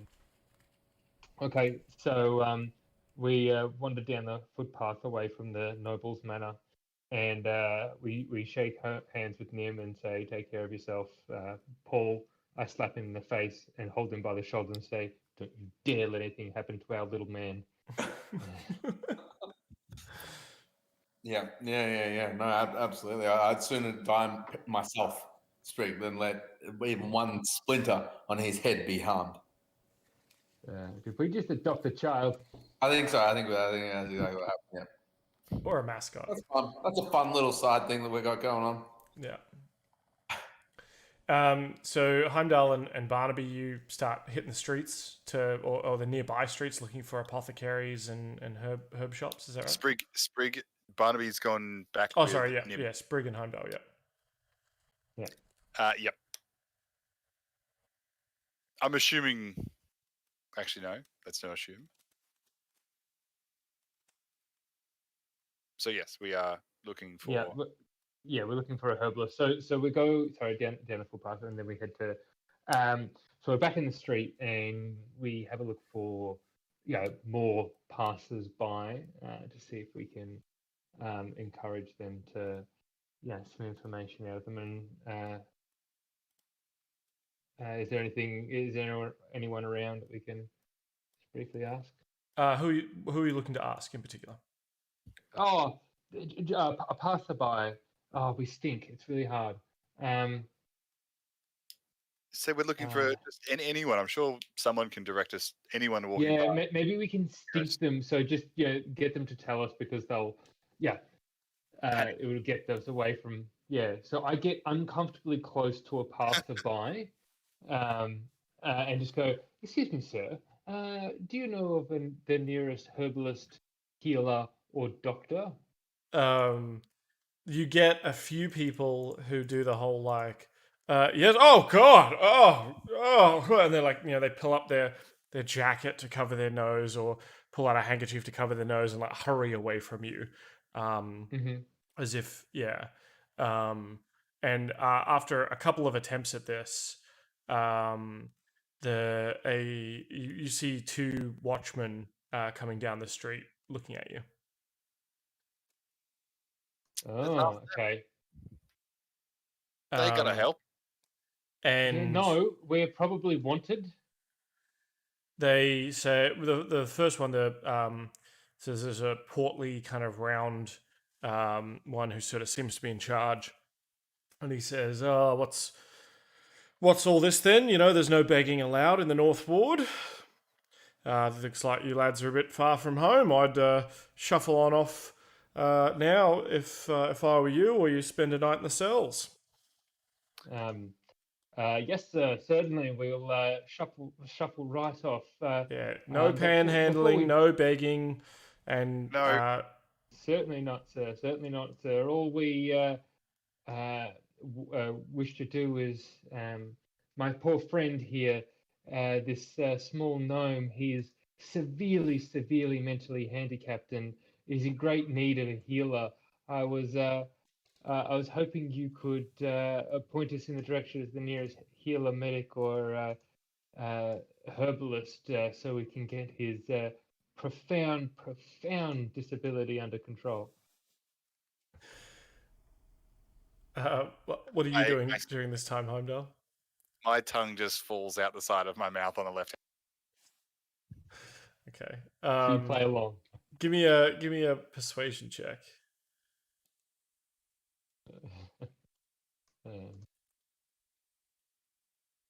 I'm clearly unimpressed, but that's okay. Let me see here. Oop.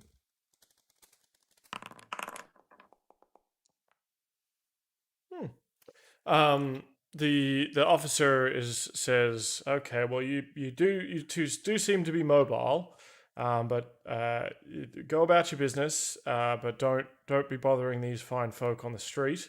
I don't want to have to be called back here. And sort of takes out a notepad and he says, look, yeah, there's an apothecary just up Horn Street there and on the left. And what were your two names, gentlemen? Just so I have it for my records. My profoundly disabled young lad here is named Douglas Lee. And your name, sir? Yep, Douglas Lee. My name is Brent Stevens. Very good. And where are you two staying in the city? Where are we staying? Oh, sadly, as you can obviously smell on us, we're sewer dwellers. His nose kind of wrinkles in disgust. Well, I suppose I'd be happy to. I throw my arm over him and go, "I'm happy to tell you more." Trying to discourage him, and he's like, no, that's fine. Kind of just like shrugs out from under your arm, and he's like, oh, you'll yep, well, get yourself taken care of and get back to your home, I suppose. But try not to come out up above the streets in this area. I don't think, unless you've had a bath and perhaps even a shave. You're looking a little hairy there, friend, and it's not doing your smell any wonder. Righto. Well, Douglas Lee and Brent Stevenson. Very good. All right, on your way then. And, yes, sir. Have a good day. Yeah, and you head following his directions towards towards Horn Street, where he directed the apothecary. Cool. Meanwhile, we see Barnaby walking through the streets with Nim. What's happening over here, Barnaby? Yeah, we're just happily walking through the town. I'm showing him different sites, being like, and this is where our friend the Dragonborn lives. He's a well-learned man. Over there is where someone will accuse your father of having lost his mind and attacked poor innocent Genasi's, but he didn't. Don't believe a word they say, son. And yeah, we happily stroll to the pub where open it up and I show him around his room. I say, you must be tired. His room is obviously my room, but there's do these things sleep? I think yeah. So even Keg sleeps sort of. He doesn't sleep, but he kind of like goes into low power mode to recharge. Yeah. And just kind of like sits there, almost like meditating, like a Yeah. creepy doll. He just needs a chair to sit on, essentially. Cool. Well, I give him a chair that's in my room in the tavern, and say, "Yep, here you are. You can rest here until we get back." And is there any signal that I can give him? Is there anything that I can give him that he can signal me with? Do we still have speaking stones? Well, as you make your way back to the inn, I should say as well that you pass by obviously what was the crime scene. Stuff still kind of destroyed. There's quite a number of the constabulary still out there. It's only been like an hour or two since the fireball kind of went off, right? And you see two gentlemen sort of walking around, seemingly conducting investigations, chatting to shop owners and so on. As well as there's you actually have to talk your way past. There's 6 guards at the entrance of Trollskull Alley. What do you tell them to, or what do you do when you sort of come face to face with them? They've blocked off the alleyway.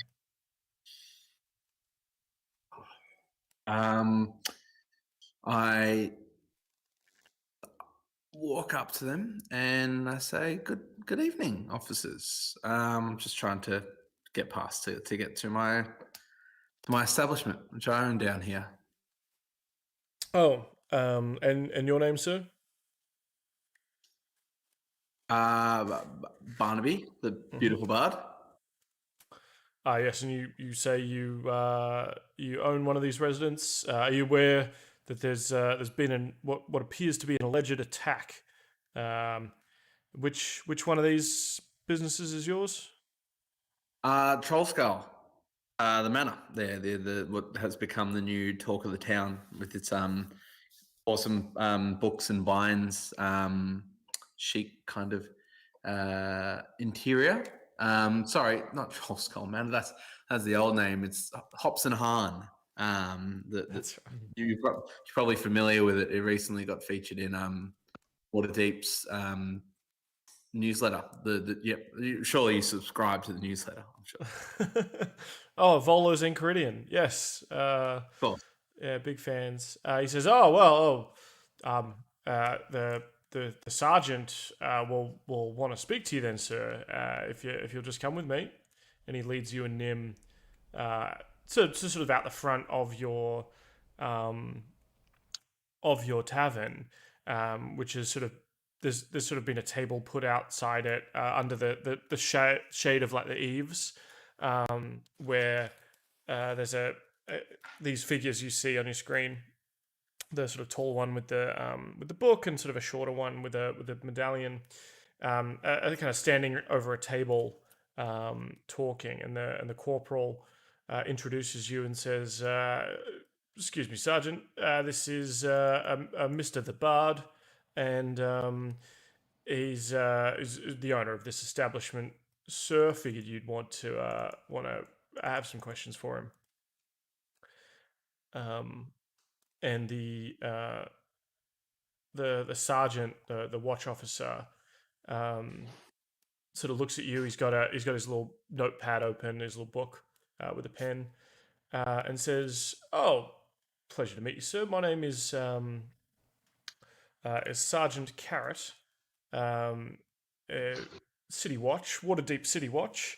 May I just start with your name, Mr. the Bard? Was it?"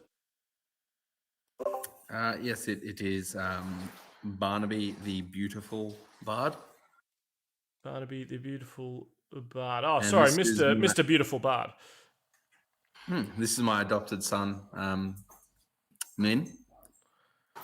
Ah, interesting. Well, hello, young fella. Lovely to meet you. And he sort of puts his hand out and shakes Nim's hand. And then he kind of straightens up and says, Well, sir, I hate to inform you, but as you may have noticed, there has been a fireball, or there has been some kind of explosion that has gone out off right in front of your place of business. Um, could you tell us where you were, perhaps 2 hours ago? Uh, Here, actually, we saw the explosion, and my fellow proprietors of this establishment went actually chasing the gentleman. We chased him into the sewer, as you can smell on me, and the consequence is actually how I met the young nin here. Oh, I see. And he's kind of writing all this down. And you said you were chasing an assailant, or chasing someone responsible. Did you catch them? Correct.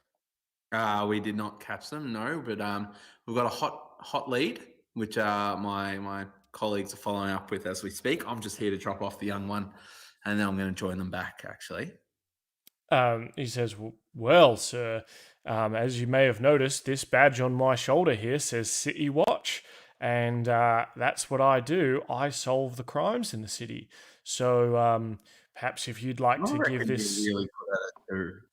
I reckon you're fantastic at your job, aren't you? Well, we've had a pretty good clearance rate in the city, if I do say so myself. I'm sure. And can I just say, just you being here, I feel safer. I feel a lot safer just knowing that you and your fantastic staff here are around. It makes, I think I was having a chat the other day, me and a couple of neighbors, and we said, that's City Watch. What a great job they do. And everyone agreed. He says, I thank you for your kind words there, sir. But of course, you don't need to heap praise on us. We don't do it for the praise. Of course, it is the job. The job is the job. It's for the city. The word police, polis, comes from man of the city. The etymology of that, and that's what I am, sir. But you mentioned you had a lead on the assailant, or the alleged perpetrator of this here attack. Could you enlighten us on the details of that, sir? My word, you are sharp, aren't you? Nothing slips past you. Etymologies of words, and that's just a fancy way of saying I'm a clever man. Is what I've understood.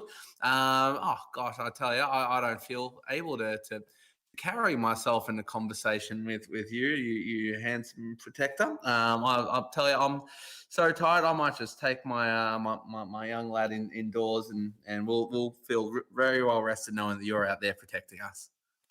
Um, the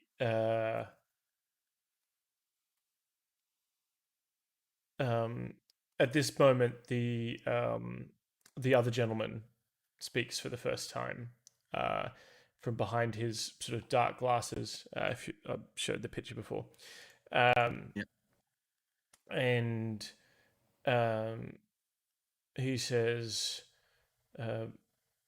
"Mr. Beautiful Bard, was it? My name is Barnabas Blastwind. You may laugh. I am a member of the Watchful Order of Magists and Protectors. And you, it appears, have information about this crime. Now, we cannot have civilians investigating crimes themselves. That would introduce too many variables into an already confounding equation. Trust in the watch, and we shall handle it. Now, if you could, tell us exactly what this assailant looks like, and perhaps we can continue our investigation. But if you are unwilling to cooperate as a witness, then I'm afraid you may have to become a person of interest. No, sure. Look, I'm more than happy to share any information. Unfortunately, I was inside the tavern at the time of the attack. fearing it had some side quests, or I didn't give it much heed. So all I can tell you is that the assailant was a hooded humanoid form, and he suffered a burn. And do you have any comments to the witness reports that on your time fleeing from the scene of the crime, that you assaulted a local couple that lives here in the alleyway? What? Surely you're not talking about Embrick and Avi? No. I would never have done anything to them. Surely not. Yes, that's right, Daniel. I wrote down their names when you first told me them. Mm-hmm. I did not say who had been assaulted, sir. Checkmate. Of course. No, but as I walked through, I could I inferred it through context, obviously. There's only one couple on this street. Everyone else is well, surprisingly single and ready to mingle. Mm-hmm. Give me a deception check. Deception.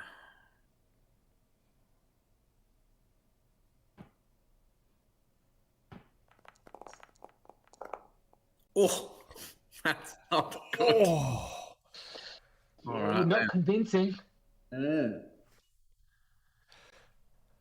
Now, Dylan did give you inspiration if you wanted to use it at this juncture, but you certainly don't have to if you want to see where this goes. I mean, can I use inspiration on a natty one? Oh yeah.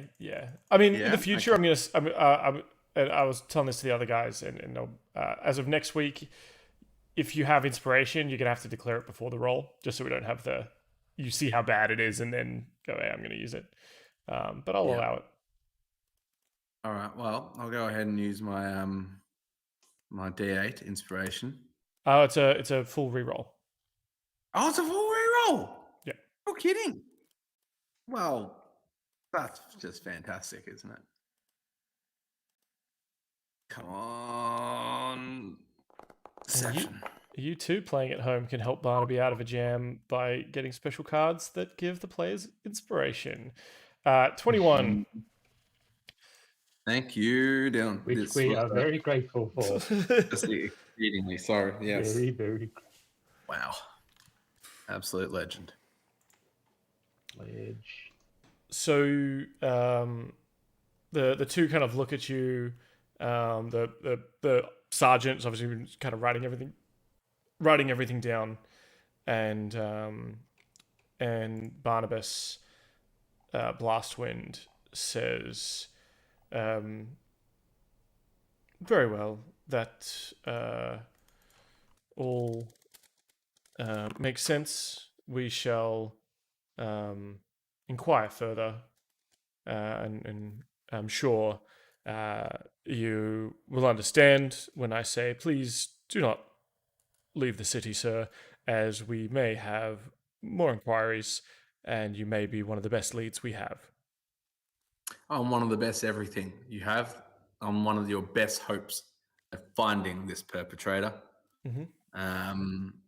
And I walk inside, but I also thank them. I'm very gracious and let them know that if they need any more help, please come knocking.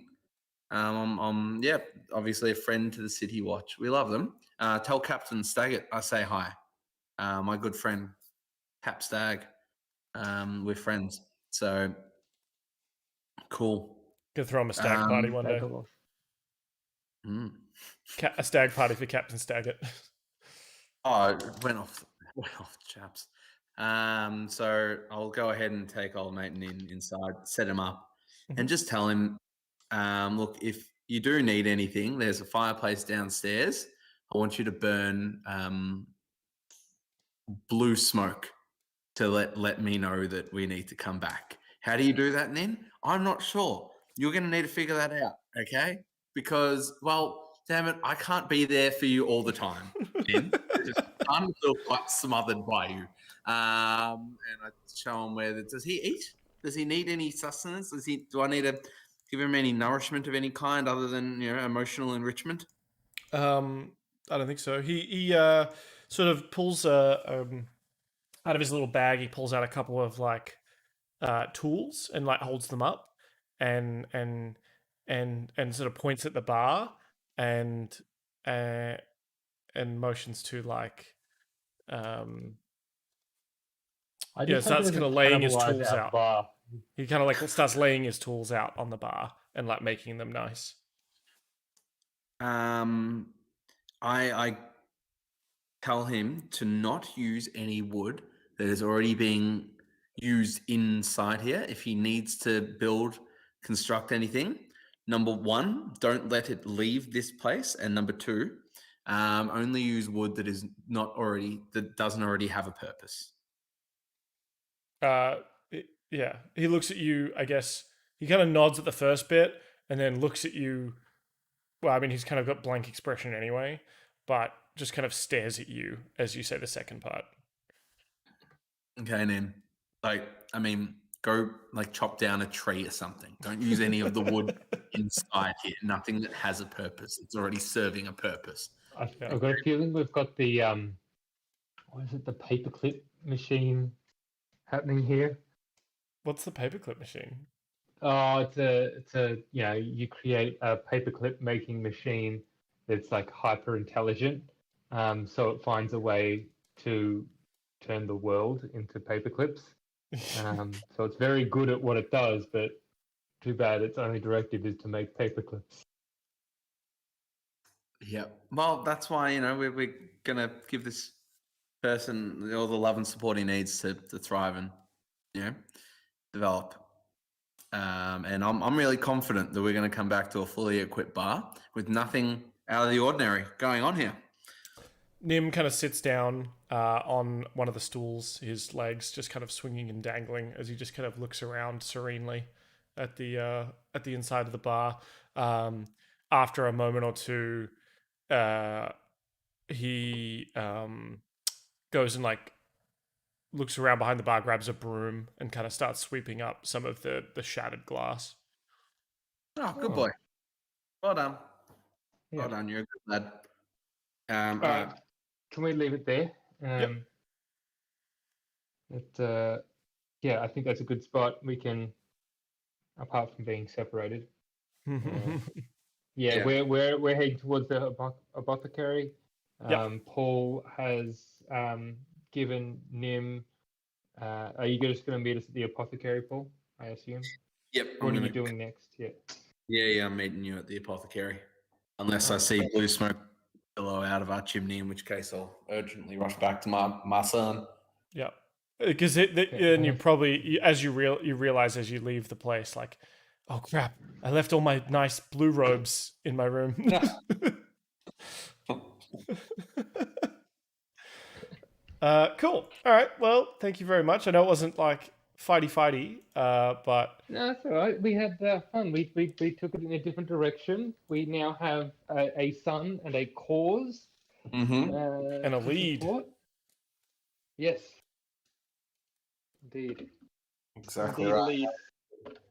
Thank you very much, Stan. No worries. Thank you, lads. Thank you, watchers, for your cards and your inspiration. Yeah.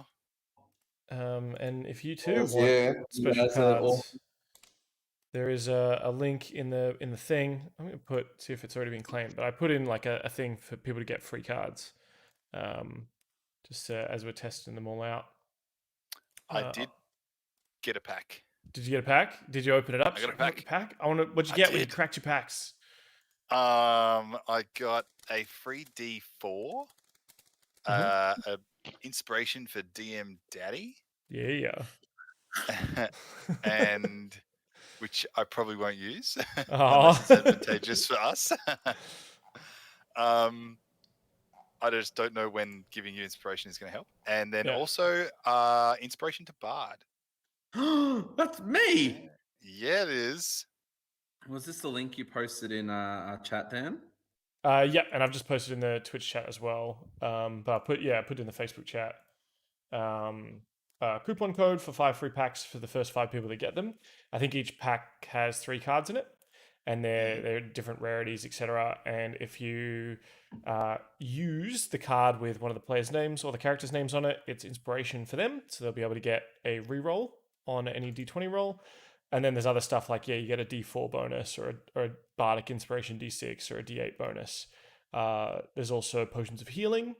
You can also name a drink. If you have a cool name for a drink, you can sort of be part of the story forever and get added to Keg's drink list. Creating a villain, etc. And you can also suggest cards. There's a suggest a card thing up the top right that lets you suggest cool card ideas that I can use to make it more fun and more interactive. Cool. That's super fun. I'm just about to claim my pack now, and I'm very, very excited. It's such a fun thing.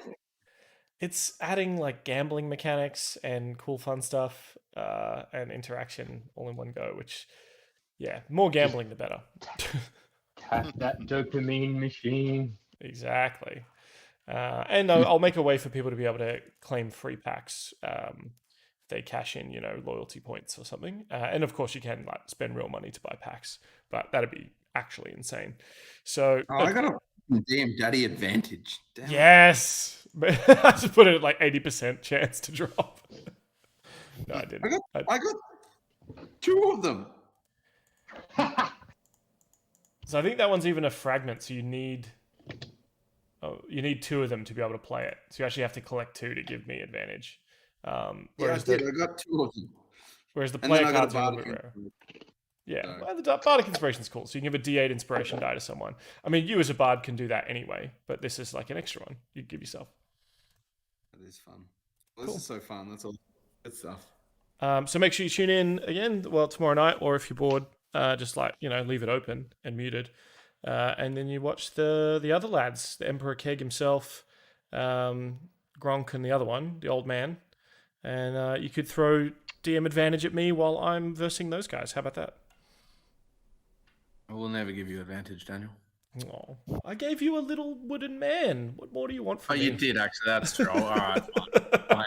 Okay, I could have sworn you were just going to end, I gave you a little wood.